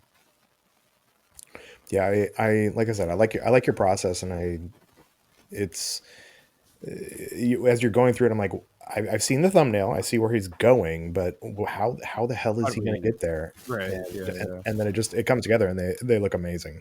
Thanks. Yeah, I mean, I don't even know most of the time. Almost all of the time, I don't really know how we're going to get there either. But we always do. Do you do test models, or do you is everything literally on the fly? Absolutely not. Yeah. No, it's like, like I mean, again, nothing's like scripted. Even the ones where I'm like, because like about like half of them I'll like do like a voiceover and like not record audio while painting, and then half I record audio while painting, and then just just say like stream of conscious stuff and then edit it after. And yeah, for both of them, like I don't like write scripts or anything, so it's just like me talking through what happened in hindsight, and then like accounting for like things that like I didn't like or did wrong and change too, and usually trying to describe those along the way, or just me like actually saying those as they happen. And you can see that like I painted something purple or whatever, and was like, that sucks, we're gonna change it, and then like I do so by the end of the video. So I don't paint in subassembly either, which is something I probably should do more, but like I always like lose bits and stuff too whenever I do subassembly. There's on the floor with all the rest of the orc boys. Yeah, I mean, yeah, like literally, typically, it sucks. It feels really bad to lose subassembly bits. I think your videos feel like you're saying, really natural. Like it feels like I don't know, so many of the other painting videos that you see on YouTube and stuff, it's like they've got like their process down. It's all very, first I did this, then I did this, and then I did this, and then I did this, and it all feels very tight and scripted. Almost recipe like. They know exactly what's going to happen, and the kind of wildness of your videos definitely like plays to the fun. I think it like shows someone who's like has an understanding of like art first off, and color, and all how everything works. Just kind of working with the flow, and that's cool. Yeah. So someone like described them as like Warhammer Gonzo journalism, which like is a little like cringe eye roll, but like secretly flattering deep down, because it's like, he's like, I feel like I liked Hunter S. Thompson too much as an 18-year-old to like never like be fully like not embarrassed whenever someone brings it up now. But like especially like when I'm like walking around somewhere painting, like I want to do more like when I went to like Vegas too and like painted there. I like painting in like weird locations. You painted in your car one time, right? Yeah, or twice. That Yeah, was the first video I saw of yours. Actually, was my buddy sent me the video of where you're like airbrushing in your like Honda Civic, I think, or something. yeah. R.I.P. Yeah. Yeah. Subaru Forester. R.I.P. Yeah. Oh, okay, yeah. That was my first exposure to you. It was like this guy's a madman, and this is awesome. Thanks. Yeah, I like doing those. I just like I don't know. Haven't done one in a while. Yeah, the painting at the festival was pretty cool. Oh, Coachella or yeah. I guess there's been a couple at this point, but I think Coachella is my favorite one. Thanks. What's the weirdest place you painted at? I mean, probably Coachella. I don't know. We painted at a Japanese women's wrestling tournament. That one was kind of mixed, though. I feel like a lot of people in the comments got mad that I wasn't like just immersing myself fully in wrestling. The Vegas Strip one was like pretty weird because I was like painting in casinos sometimes, so we had to like sneak the paints around, and like I was always worried about like I mean it's Vegas, I don't think anyone would like really give a shit, but just like spilling them or dropping stuff or just like having like a pocket full of paints and like a hoodie, and then trying to paint with like Vegas casino lighting, which isn't great. I imagine the staff would just be happy that something that spilled or was being like weirdly shuffled in pockets was just paint instead of whatever other worse substances they probably have to deal with on a daily basis in Vegas. Yeah. They're like, oh, it's just paint? Thank Christ, bro. No problem at all. No, it's definitely true. No one gave a fuck. I think I was like nervous about it at a couple of the casinos at least. But it's like, yeah, it's Vegas. Like no one cares. There's like so much weird stuff happening all the time there. I feel like anytime you do your hobby in a place that's not kind of your space, it feels weird. Like I did a running relay this last weekend, and I've got a hobby streak where I do something with a hobby every day. So I was like building a miniature in the back of this van, and like just kind of hoping the rest of my team didn't ask questions because I didn't want to have to explain my entire hobby to them. Was that the little Crute you built? That was the Crute that I built. Yeah. Oh yeah. Hobby challenge for all of our listeners this week: go do your hobby somewhere other than where you normally do it. Out in public. Weirdest place will win a free miniature from Connor. I would suggest Treasure Island in Las Vegas. I think is the easiest casino to paint in that we went. I'll do a custom one-off shirt for the best one we get here, photo proof. So post it to Discord. Oh, can I enter this too? I want. Yeah, you can. Sure. Sweet. So. Speaking of that, Tyler, where's the weirdest spot you've done your hobby? Because we've now got Tyler from Portland, Tyler. Yeah, Tyler, who's not been. Yeah, exactly. Yeah. So like, when I like tried to like get out of working with computers and I came back to Oregon, I worked at a plaid pantry for a couple of years, and I painted like a couple armies while I worked there, and so like I learned how to do like oil paints while working at the convenience store. That's what Plaid Pantry is for anyone who's outside of the area. It's like our local Portland Metro one. And yeah, I worked at one for a few years, and I'd spend all night painting because they didn't pay me enough to really do anything else. Did you ever have to like scrounge for extra hobby supplies at the Plaid Pantry? No. I had like a little like Plaid Pantry like reusable 25-cent bag that like fit my tray and a couple miniatures and my paints and stuff, and I just like bring that in every night with me. It was perfect. So, plenty of towels, all the water I could use, You never tried to use some like weird medium from like the Coke machine or anything? No, I wasn't that risky. I was still trying to get it down. I did when I switched to oil paints, because I was a brush licker in the past, so I'd be like licking my brush and stuff, and I switched to oil paints while I was at Plaid one night, and I'm like learning. I like dip it in mineral spirits and I lick my brush. It was awful. It was horrible. I haven't licked my brush once since then, though. Yeah, I've never been a brush licker. I feel like people always expect me to be, and I kind of wish I was. The taste is just like too icky for me, even of acrylic paint. Didn't you have a taste testing video in the past also? Yeah, but those were whole paints. That's different. Okay. Yeah, you're mostly just tasting the bottle. I swallowed all 72 colors in the Duncan Rhodes. That's right. Yeah. I did see that one recently. That one was a pretty solid video. Yeah, thank you. I definitely didn't just put them in my mouth and then like jump cut to the next one where I took it out in between. I like swallowed all 72. Yeah, absolutely. So is this the full Tooth and Coats line, or is there the updated one where we need a new video?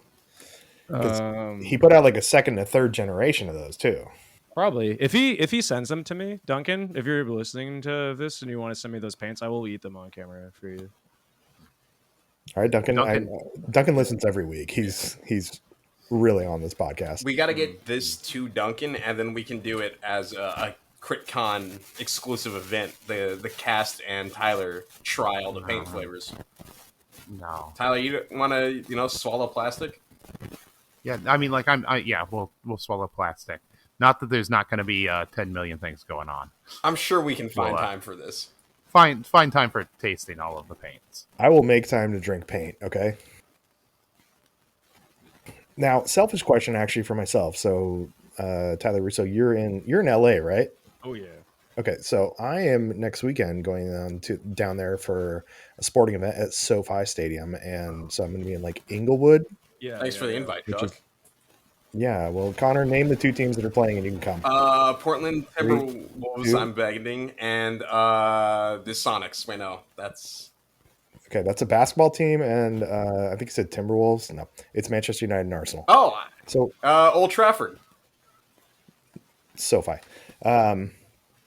Can you recommend? So I'm going to be in Inglewood, and I've heard it's like I've heard it's an area of LA. I know nothing about LA. You could say it's an area. Yeah. Can you any recommend? I don't know how far you are away from there. You have any recommendations on? My girlfriend wants to get like Mexican food and see the beach. Oh, this is great. Oh, cool. A non-Warhammer question. Yeah, this is awesome. I just got to talk about LA stuff. In Inglewood. Fuck, I used to live in Culver City. I feel like right now I'll just dox myself. It's fine. I'm in like the downtown area. There's a lot of good stuff here. If you're going to the beach in like the Inglewood area, I think like Santa Monica or Venice is your best bet. Venice is fun just because it's like the cheesy movie area to go. It's like where every establishing shot of LA ever is like panned over at some point. Specific Mexican places, the food truck in a parking lot by my house is pretty good. If you want to go there, if you want to say hi, if we both have time, you're welcome to do that too. Yeah, we're gonna be there like Friday, Saturday, Sunday. We fly out Monday, so what, next weekend? Yeah. Oh, cool. Yeah, 26th, 27th. So yeah, okay, yeah. If the listeners are down, we can just make plans right now, and then if anybody else shows up, that's fine too. Otherwise, you can send me a message on Discord. Or I'll send you a message because we're still finalizing stuff. Sounds like a great idea. Yeah. So taco truck in your parking lot, and then you said Venice Beach and Venice is fun. Yeah, Malibu's cool. That's like too far for you though, as far as like beaches go. So I hit up Dakota too because he's in that area too, and he said Zuma Beach in Malibu and Huntington Beach. Zuma's good. Zuma's like pretty far from where you're gonna be though. If you're down for like a big drive, Zuma's fine. But I think it's like, maybe I'm wrong. I feel like Malibu is like kind of far from. I think Venice Beach is like the iconic California beach, though. Yeah, like, yeah. It's just like the 80s, like the Muscle Beach. Yeah, yeah. It's the famous one. I mean, I'm real swole. I'm kind of jacked, so I think I'll probably hit that up.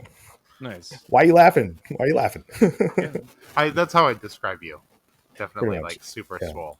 I mean, you are in better shape than most people I know, Chuck. You still actively run. That alone is like impressive.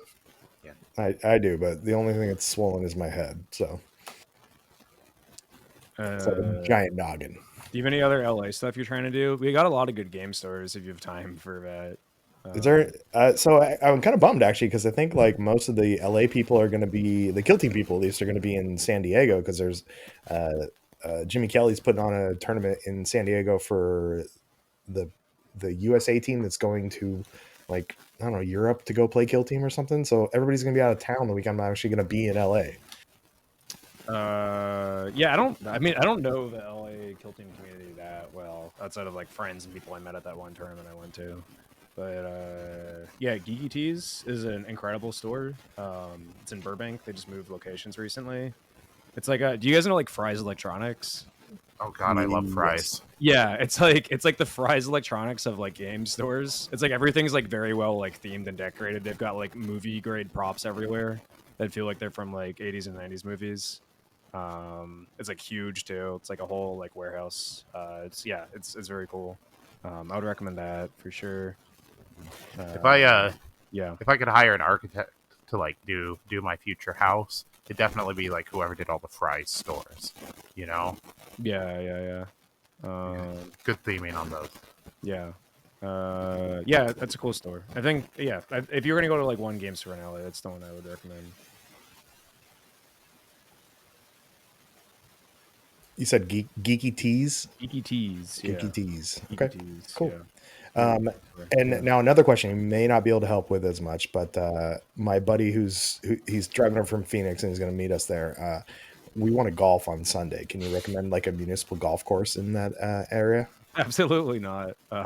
Maybe I know like a couple I've driven past. I don't know if it's one I would like necessarily recommend. I think you do a better job of finding a golf place than me. I don't know shit about golf really. There's some good like driving ranges in Koreatown, but I don't know like a proper golf course. I'm sure there's probably some really nice ones, like not that far from the beach though. I feel like there's probably some good ones in like the Santa Monica, Culver City, Inglewood area. Yeah, I figured that since I had a local on the line, I'd see if you had any ideas, but appreciate the recommendation for the game store though. I should get into golfing. I feel like I need like something different. If you guys ever want to go golfing or start a golfing podcast, and you want to have me also go to my first golfing tournament and stumble into 3-1 by accident, mostly due to luck, then I would be happy to come back for that. I mean, you should. I will take you golfing when you come up for Killscream. That'd be cool. Yeah, I've got an extra set of clubs. We can. There's a little muni course around here, Glendevere. Yeah. I feel like I'll be much worse at golfing than I am at 40K or Kill Team. That's okay. It's all about just like driving around the cart, being in nature, and I forgot about the cart. Yeah, because a golf course is totally nature. It's nature. Okay, there's trees, there's grass, there's water. You're right. Stay out of all. Right. My bad. It's kind of like a Warhammer board. I feel like golf courses have the same energy as like felt grass, and then like 90s 2000 Citadel trees, like the flocked ones. Yeah, especially like the hills too, like how they're like so smooth. It's like all those old 90 White Dwarf battle reports they had in them. Yeah, it's like the classic like Citadel flocked green hill sort of. That's like 100%. Yeah, I think golf courses. You hit your Middle Ages and you either design like Warhammer boards or golf courses, and so I think we're on the Warhammer board side. That's pretty. I want to pivot. I want to design golf courses. That sounds way cool. Yeah, I want to do this with my planning degree now. I can like figure out how to do golf courses instead of like boring government work. Probably get paid. It's probably more lucrative. Yeah, triple the amount of money for like rich old people. Some of those golf courses like that they put out there are pretty impressive, and yeah, they make a lot of money. We'll just have to get you connections with your urban planning stuff, Connor. You just need to learn where to put a sand trap and stuff. I can figure that out. It's just like designing a board. It's just all the same principles.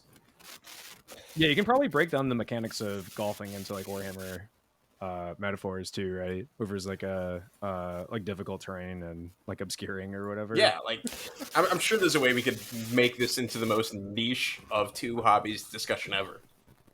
I mean, your driver is going to be like your long range shooting. It's going to be your artillery. You're going to have your wedges, which are going to be probably like your meltas and like the close combat, or not the close combat stuff, but then your putting is going to be that like your intercessor with the chainsword. So it's pretty much equivalent. We just need to get more old white dudes into Warhammer so they can just funnel money into our game. Yeah, like that is the demographic Warhammer is missing the most, is older white dudes. There's definitely a ton of those. The least represented demographic in gaming culture in general. Oh, old white dudes with money though. Yeah, well, yeah, certainly no one with money in 40K. Yeah, not like golf money, Golf money's stupid. Like the money I spend on Warhammer is actually, you know what? It's pretty close, actually. No, now we just need to go golfing in Warhammer cosplay as like various like Inquisitors and Marines and shit. So then when we walk past all these old, like it's kind of like Happy Gilmore, but instead of being like kind of like rednecky, it's just super nerdy and depressing. So, LA Tyler, what's next for you in Kill Team? Are you gonna stay with the Gellerpox? Are you gonna try another team?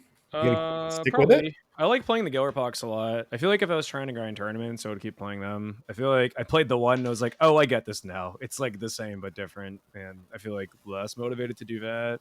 I mostly want to like just fuck around and like play a bunch of different teams. I have the Felgor Raiders.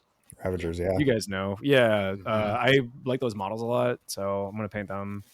I'll probably play Commandos at some point. I think I'm really excited about playing like terrible lists with friends against like their terrible lists. Like I kind of want to make a tactical Marine army. Um, it's just like have them like eat shit at a couple of games, like play at like a local bar or something. I think it'd be fun to do something that's like deliberately not good, but only play it in like a context where like I'm okay with it because it's like not a tournament. I really like just like generic ass like vanilla Marines. So like doing like intercessors would be fun too. I have a million Legionnaires, so I'll probably play them. And I'll probably play Night Lords at some point too. So I have a lot of like Night Lord bits I made for somebody, like as like a 3D print commission, and made a bunch for myself. And I think that'd be fun to Kipesh, and their team seems really cool and good. But yeah, I think like most of my kill team aspirations are more on like the hobby side than they are driven by like mechanics. Well, if you're curious about Legionaries, Oregon Tyler is your go-to. Yeah, Cool. I have Yeah. a lot of games with them. They're fun. Sick. So I think they're like my all-time favorite team. Yeah, they have a lot of variety in them. Like just going through the rules a little bit. Like you can combine the marks now too, right? Where you can have like Yeah. dudes from different marks in your team. Yeah, that's awesome. Honestly, like I think that mark change is bigger than people are letting on. I think Nemesis Claw like edges them out in like a competitive sense. Yeah. But like I think people are kind of sleeping on like this how much this mark change really means for Legionaries and like their durability. And I've still only probably played like I don't know like 16 games of Kill Team total or something. I really haven't played that much, so it's all like kind of new and exciting to me still. But I think like like we're getting like more friends that typically don't play Warhammer into it too, which is cool for me because it's something that a lot of my friends are like aware that some of our other friends do, but like it's just like too intimidating of a thing to like get into. So convincing a couple of them to like pick up a Kill Team box and like play with us has been awesome. So I want to like more curate experiences for them to like have a good time, which is maybe I just like build like 7 tactical Marines and they get like stomped for like 4 games in a row so that somebody can like learn the rules and feel good about themselves and have a good time. And then we'll like gradually introduce like some of the better ones. But yeah, doing like narrative stuff I think would be cool too, as opposed to trying to get them into like the tournament scene. Throwing out Intercession on the table though is not a bad team. It's a great team to learn with if you just do that. Now Tactical Marines a little tough, but yeah, you just go with like 6 intercessors and yeah, we talked about this last episode actually. It's I love their dumb little heads. Oh yeah, they're like the squatty little boys. Yeah. Yeah, intercessors would be cool though. I think it'd be fun to just like spend a lot of time painting 6 Marines and do a good job. So I can never paint Space Marines either. I have that Dark Angel army, which is like barely a Space Marine army. It's mostly just like weird Inquisition guys who are the size of Space Marines. Well, I think we found your next video. You gotta make an intercession team. Yeah, that'd be fun. I want to see the old Space Marine. Let's see a Compendium Space Marine tactical with some like cool kit bashes. So, yeah, I think like ultimately like narratively Compendium, like if you use the narrative rules for like whatever the bespoke team is, and then like play the Compendium teams, kind of gives it like a lot more flavor because like the operatives are like way more generic, and it lets them like become like a specialist, in a way that you can't like with the specialists. The specialists become like super powerful, like they become super crazy in narrative. Narrative gets like pretty unhinged pretty fast, or it can at moments. I think like Compendium stuff with that is like really a cool way to go. Plus, you can always do, I've seen people where they'll play a Compendium team at the beginning, but as their operatives level up, depending on what they did that finally got them that final XP, they'll either roll a dice, like say they got a kill in melee, they'll roll a dice for like, the types of bonuses that Legionaries have, even if they're playing like Loyalist Marines, and then they'll just count the rules as a, like, oh, I'm now a Shrive Talon, even though I'm playing like a normal just Assault Intercessor Marine or like an Assault Marine back from like, pre-Primaris stuff. Definitely do some crazy, like, fun narrative stuff for new players, which is always good. Yeah, I mean, I might just like take Tactical Marines and run them as intercessors too, because I like the models, or at least like do like some head swaps and stuff. I think like all those like Hive Scum adjacent guys are really inspiring because they just have like cool kit bashes and cool models, and I think they approach the game from like the way I like used to, and like I've been kind of out of touch with for a while. So I think like just starting with like the model first and then sort of figuring out what I want to do with them mechanically after is like exciting to me, because as long as I'm playing with friends, like it doesn't really matter. Like I'll probably go to like another Kill Team tournament at some point. I kind of want to go for like hobby track too in it, and like maybe do a couple other big events, but I'm torn between trying to focus on that or like Age of Sigmar hobby stuff, because they're like both pretty inspiring to me right now. New Age of Sigmar stuff. Age of Sigmar just has awesome models. Like, yeah. I think they've got some of the best GW models, and they get a lot of character out of those. So I can see why you'd be attracted to that. I mean, besides the Sigmarines, which actually they've got some really cool ones. Yeah, they're sick now. The new rats are really cool super cool. Yeah. I was talking about splitting a box of Scaventide with my buddy, and we're like, we can't do it because we both want the rats. Yeah, I feel like that's a common problem for the Sigmar starter boxes. Like I think part of why like Dominion didn't sell as well too, just because like no one really wanted either half that much. I like the Crew Boys. I thought they were cool, but they seemed like not like Stormcats are like way less popular than Space Marines, obviously. And then unless like the other half is cool, it feels like a harder thing to shift around. They need to give Stormcast bolters, and then they'd be just as popular. Yeah. I feel like I mean Sigmar lore I think is like kind of interesting. There's like some cool stuff in there, but it feels like less accessible and like lesser known for sure. I think that's like a big reason. I mean, like, you know, it's still so new compared to 40K and, you know, the old world.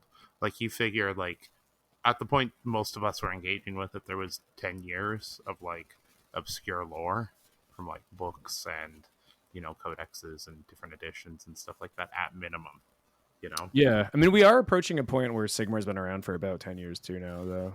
Yeah. I do feel like it's starting to get there. But I would like to see, like, I don't know. None of like the books really like tempt me for it. Yeah.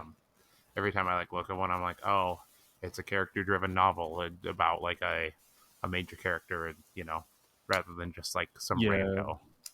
You know? Yeah, I guess that's true. I feel like maybe we just need like a couple like home run Sigmar novels. But whenever I like pick up a codex and just like flip through lore, for the most part, I think it's like pretty cool. Like I love the Gloomspite Gets lore.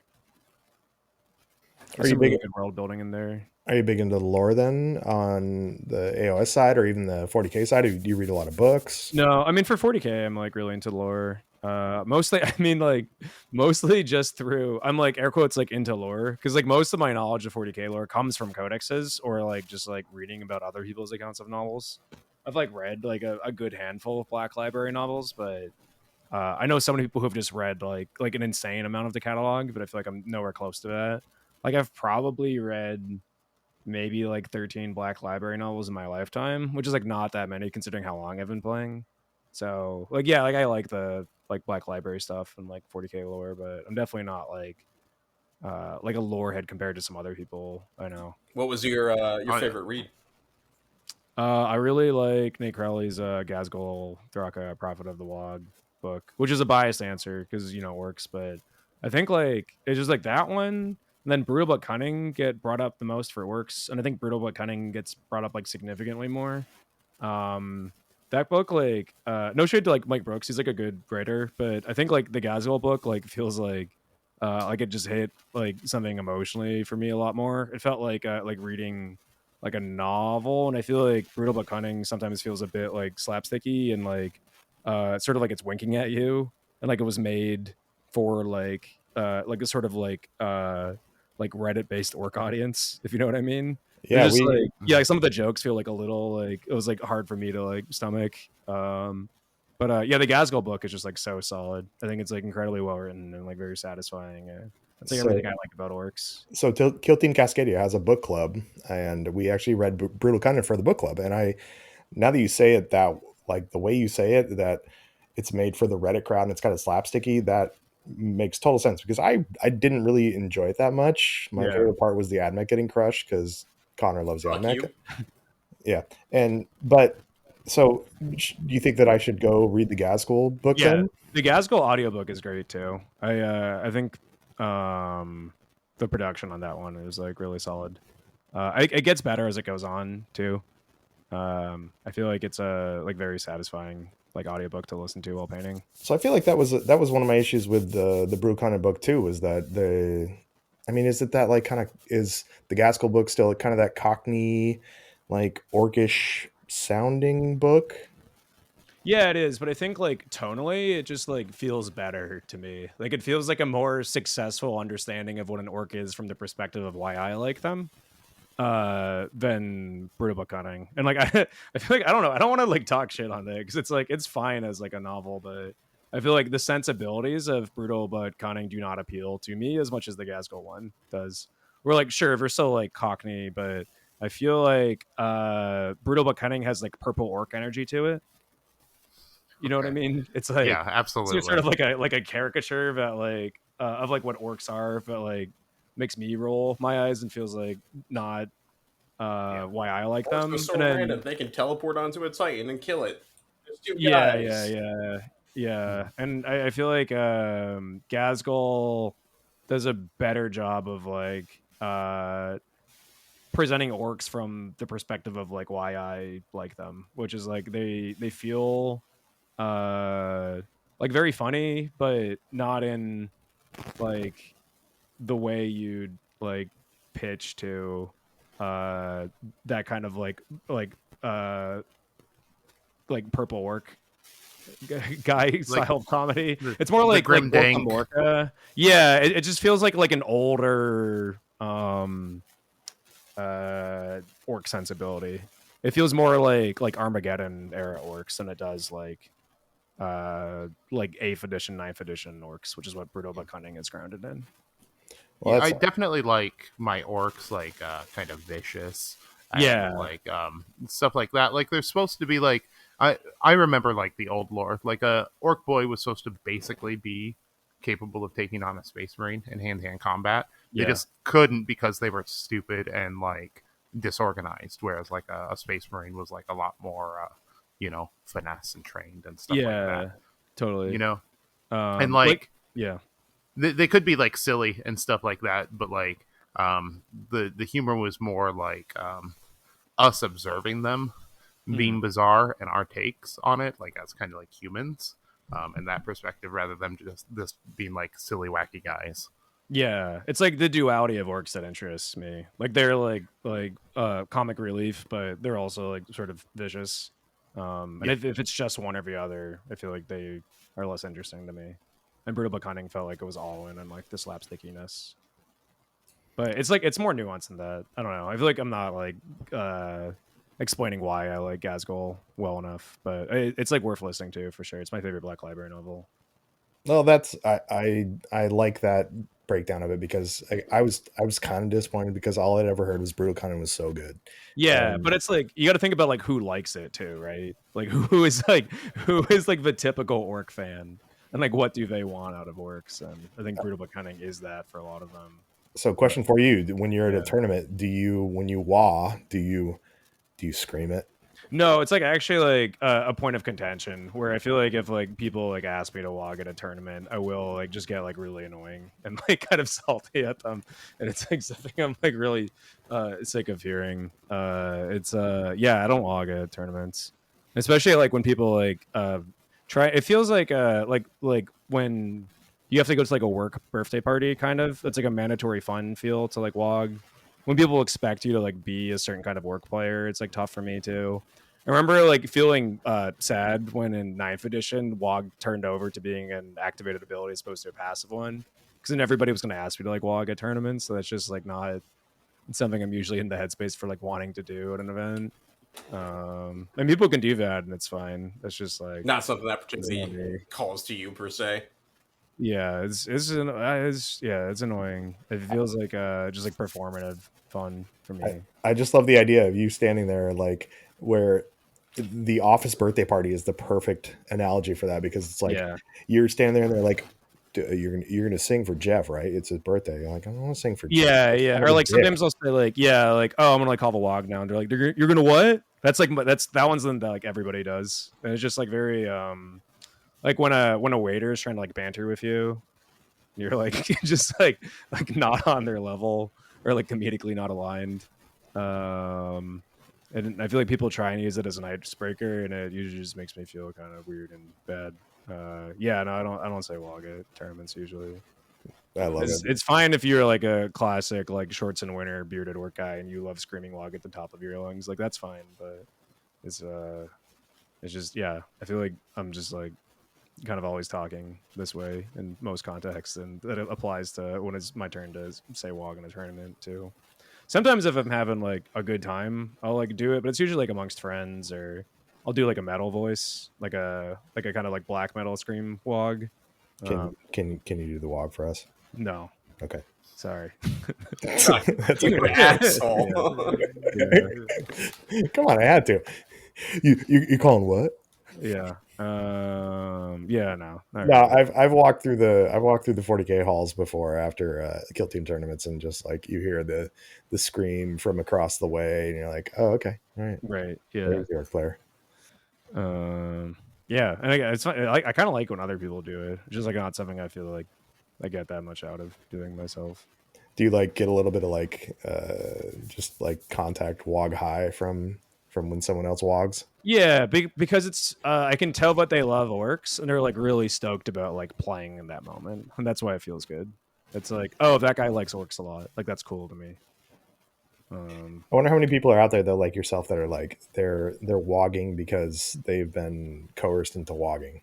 I'm sure a lot of them. You can usually tell though. It's like the heart's not. You can tell if the heart's not in it. You know. Yeah, I think that's for sure. Yeah, it's like, or they just kind of do it in like a weird, forced, embarrassing way. Like when a kid is like acting out in class, like trying to be funny, and then like it doesn't hit, and everyone's just like kind of confused. Like there's a lot of WoGs like that I see too, where like they just sort of like scream, but it's like loud and awkward and surprising, and like no one else is into it. Usually that's like an RTT style WoG, where you're just like in a crowded game store. And everyone's just sort of like alarmed and embarrassed on your behalf. I feel like it's gotta, when you're doing an RTT and there's like 20 people there, yeah, like and there's just like mom shopping, whatever around you. It's like, yeah, it's different. I feel like at a G tier major, it's easier because it's like so fucking loud and like everyone's screaming.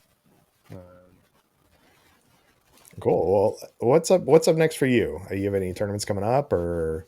I don't know. Do I? What is next for me? I'm excited for the Hivescom event. Is Hivescom, is that a Necromunda thing? Oh, sorry, never mind. I keep mentioning that and like not like clearly indicating what it is. It's like another 40K, or I guess like wargaming, like Grimdark Future-y podcast.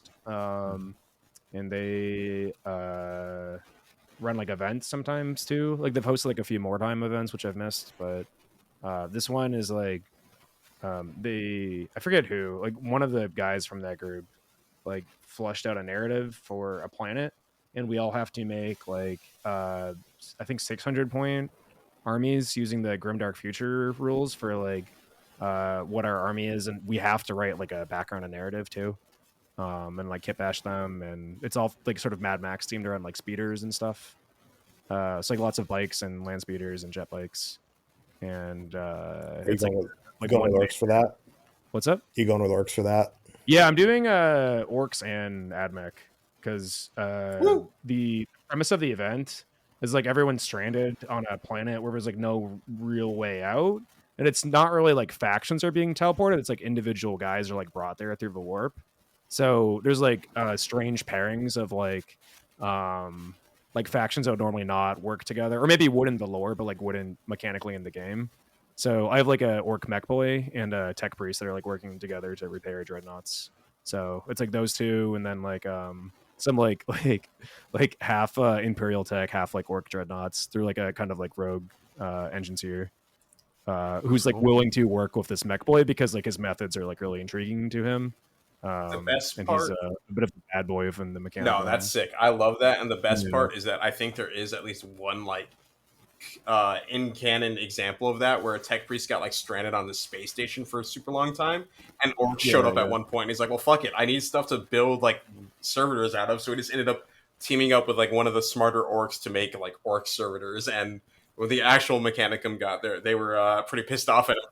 Like, right, yeah. He's like, listen, no one came to pick me up, so I had to do what I had to do. You can try and Yeah, I love it when Warhammer's like Star Trek, where like the factions are like interacting and like hanging out together. Like that's way cooler to me. And it happens a lot in the lore, but like the game never really reflects that. Like the orc mercenaries, the freebooters are so fucking cool. I wish that was like a more developed thing. The lore, or not lore. Yeah, like blood axes too. But it's a I don't think this is a spoiler. Like one of the more prominent characters in the Gazgul book is a blood axe who's like hired by an inquisitor. He's like an orc translator. And he's like working with like Makari, who they've captured, to like translate for him. Makari's a little guy, right? Yeah, he's the grot that like hangs out with Gazgul. Yeah, and there's like an orc who's like a part of this like rogue traders crew who like they can't really trust, but like work with him and like do dealings and like weapon trades with the blood axes. That's pretty cool. Yeah. Any kill team events coming up? Oh, sorry, this is a kill team podcast, right? Maybe SoCal. I'm going back and forth. There's like a teams event happening this year, which is cool. I think if it was like the choice between like singles 40k and kill team, I would choose kill team. But I really like team events, so I'm torn on if I want to do kill team or 40k teams. But I mean the context I'm like most excited to play kill team in is like bars with friends. We have like a sort of like esports gamer bar near us that we play Warhammer at. They're like very cool about it, and like some of the bartenders playing get excited when we play there. And kill team's like such a great game for playing there because it's like early small footprint, and you can play a little loose and like finish a whole game pretty quickly, and like maybe even do like a couple in a night. So I have to clarify, as much as this is mostly a kill team podcast in the fact that we talk a little bit about kill team and then just talk about a bunch of other shit, enough to call it a kill team podcast. Sure, yeah. So talk about it whatever you want, because most of the time we're talking about stupid stuff that's not kill team related, and just enough to call it a kill team podcast. Yeah, kill team. I'm like mostly excited to play with friends. I'll play tournaments for like hobby track stuff, but I just feel like I've like played so many Warhammer tournaments in my lifetime that like it's like less something I'm like trying to grind right now. Like coming up to Kill Scream, I'll probably play a lot more and try and hit up maybe a few events so I feel like practiced for it. But yeah, I don't have any like Kill Team majors I'm setting myself up for now. I might do LVO if there's still tickets even. I was debating doing like Sigmar this year though for LVO too. I don't think I'll do champs because this I think would be my 7th LVO for champs. And I've just like done it so many times for 40k, but I want to do something different. That's a lot.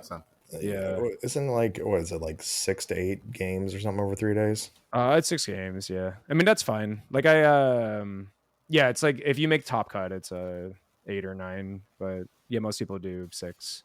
That part's fine for me. Like I kind of like the 3-day 8 round events more because like I'm there to play Warhammer and I want to do a lot of that, and I feel like the like win path metrics for like 8 games for 40k, which can sometimes be sort of swingy or matchup dependent or terrain dependent, are like much better because you get like a more like balanced like win path and something that's like more indicative of player skill if there's like 8 games or 9 games rather than just like 5 or 6. But yeah, I've just done like LVO so many times for 40k champs. I want to like experience the rest of it. Because there's always like so much cool stuff going on besides 40k, and if you're doing 40k champs, that's like all you're doing there. Yeah, it's a lot when you're doing that. Yeah, come play Kill Team with us, Connor. Are we going to LVO next year? Oh, I thought we might be going to Adepticon, but I'm down to go to LVO too because I'm dumb and bad with money, so I spend it all on going to Kill Team events. Well, same. So cool for 40k. Yeah, it's fun. Yeah. Why do I need to save for my future? I'll be dead. Yeah, I was debating doing Adepticon too, but I don't think it's gonna happen now. I think it's just like too much travel this year. I think I'm doing Adepticon myself this year. I think I'm skipping LVO, but I'm doing Adepticon, but I'll probably get talked into LVO too because Nick will make me go to LVO as well too because he'll sign up for some painting classes and I'll go play Kill Team. Yeah, Adepticon's a great time though. I love that event. They're in a new location now too, right? Maybe Milwaukee. That's not how you pronounce it, buddy. Yeah. And then Nova too. I think Adepticon is like the most fun I've had at an event in a while though. I think it's like got like a real like old school con feel to it. And like a real like indie presence too, which is super inspiring to me at this point. Adepticon's where I want to go to like see all my hobby heroes and all the people that have the like amazing channels and just get selfies and be a little fangirl over. Yeah. Same. Yeah. You do run into a lot of those people. I actually Space Marine Steve from Play on Tabletop is going to be up at Tacoma. I saw that. That was who I was talking about earlier. He's on the list of people I know that are coming to Tacoma that I'm like, I want to like try and say hi and get a picture with. Yeah, I haven't seen. I know there's a lot of people from like the Kill Team scene that are coming up, but he's the first like 40K person that I know of. Yeah, everyone's usually so nice too, because like no one gets to be a celebrity outside of like Warhammer events, right? So it's like it's enough that our egos don't get like massively inflated like a bunch of jackasses, because we still know we're just nerds at heart. We just have some people that listen to us. Yeah. It's like I don't get fucking stopped anywhere outside of Warhammer events. And it's just like a fun thing to experience for that weekend. And then stays at the Warhammer event. So. Well, if you're looking for more Kill Team stuff to get ready for Killscream, All Valley Team Tournament is coming up September 21st. Where's that one at? Marriott Santa Clarita. Oh, yeah, we're going to that. I forgot. We've got a ticket. My friend's got it. Nice. That's where it's this Loaded Dice, which is a great game store in Valencia, which is in Santa Clarita County. Yeah, they hosted the last one, the Midsummer Mayhem too. And for like bigger events, they rent out the hotel across the street, which is the Marriott. Yeah, it's a squad games tournament. Same Dakota and Giacomo, Saya, and all them are going to be running that one. The Loaded Dice like / squad game collaboration events are really cool. Yeah, they do some really good stuff. The LVO tournament is always really good. 2 years ago I just went around and bugged people while I was drunk after doing some painting classes, and last year I actually played, and they're good events. Nice. Yeah. Awesome. Well, hey Tyler, thanks for joining us. Yeah, thanks for having me. This is super fun. Yeah. It was nice meeting you guys and good talking to you, Tyler, a little bit. Sorry, I feel a little off today too. We don't have to do this again. I've got like a headache, so I feel like I've just been trying to like nurse that migraine. But it was fun talking to you guys, and a lot of fun. Yeah. Well, tell the folks where they can find you. You can find me at youtube.com/billion-dollar-clown-farm. I mean, you're not going to type in the URL. Just go to YouTube and then type in billion-dollar-clown-farm, and you'll find me there. We'll put a link in the show notes too. Real quick question: where did billion-dollar-clown-farm the name come from? So it was our team name originally. I was on a particularly disheartening business trip in like 2017 or 18. And I was like on like Discord call with my friend, and just like as an exercise to like try and restore my humanity and feel a little bit better. We were just coming up with like silly names for our team. And I think there was like 100 names presented. And like I would write something down in a Google Doc, and then he would like modify whatever I wrote, and then I would modify what he wrote, and then like through that kind of like 2-person like telephone game, we arrived at billion-dollar-clown-farm through like a really long like period of like stream of conscious iteration. It doesn't mean anything. It's just a fun combination of words. And then when I started the channel, I just kept the same name. Yeah, it's solid. It sounds good. And, yeah, just phonetically, we wanted something that like felt funny and like different from anything else in Warhammer. Yeah, and then I'm at Painting Cave Minis on Instagram. Connor is at Spanaway on everything.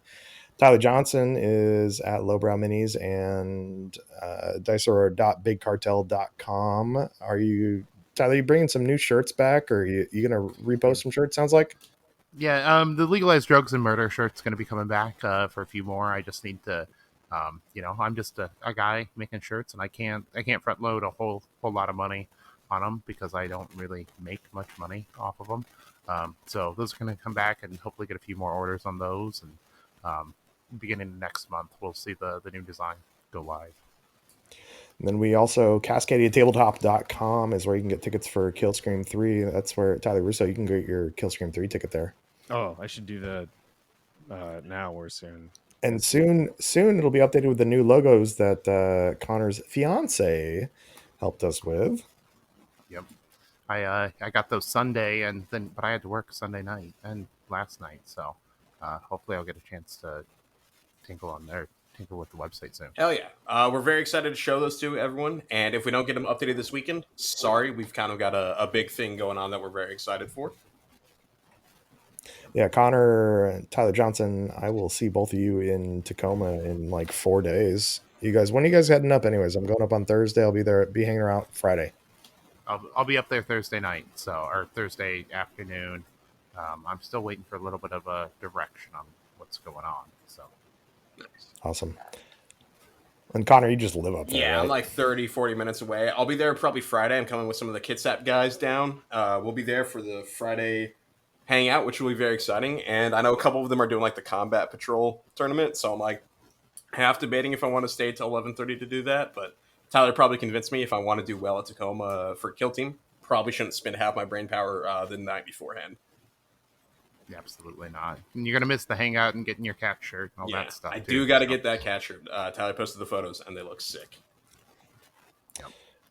Well, thank you, gentlemen, for joining us. And Tyler, $1 Billion Clown Farm on Instagram. Awesome to talk to you, buddy. We would love to have you on again and chat some more. And you can come and bitch about whatever you want all night long. Thanks. Yeah, I'd love to come back. Hit me up about LA too. It'd be cool if we're around at the same time. Yeah, buddy. Yeah, I appreciate it. Yeah, for sure. All right.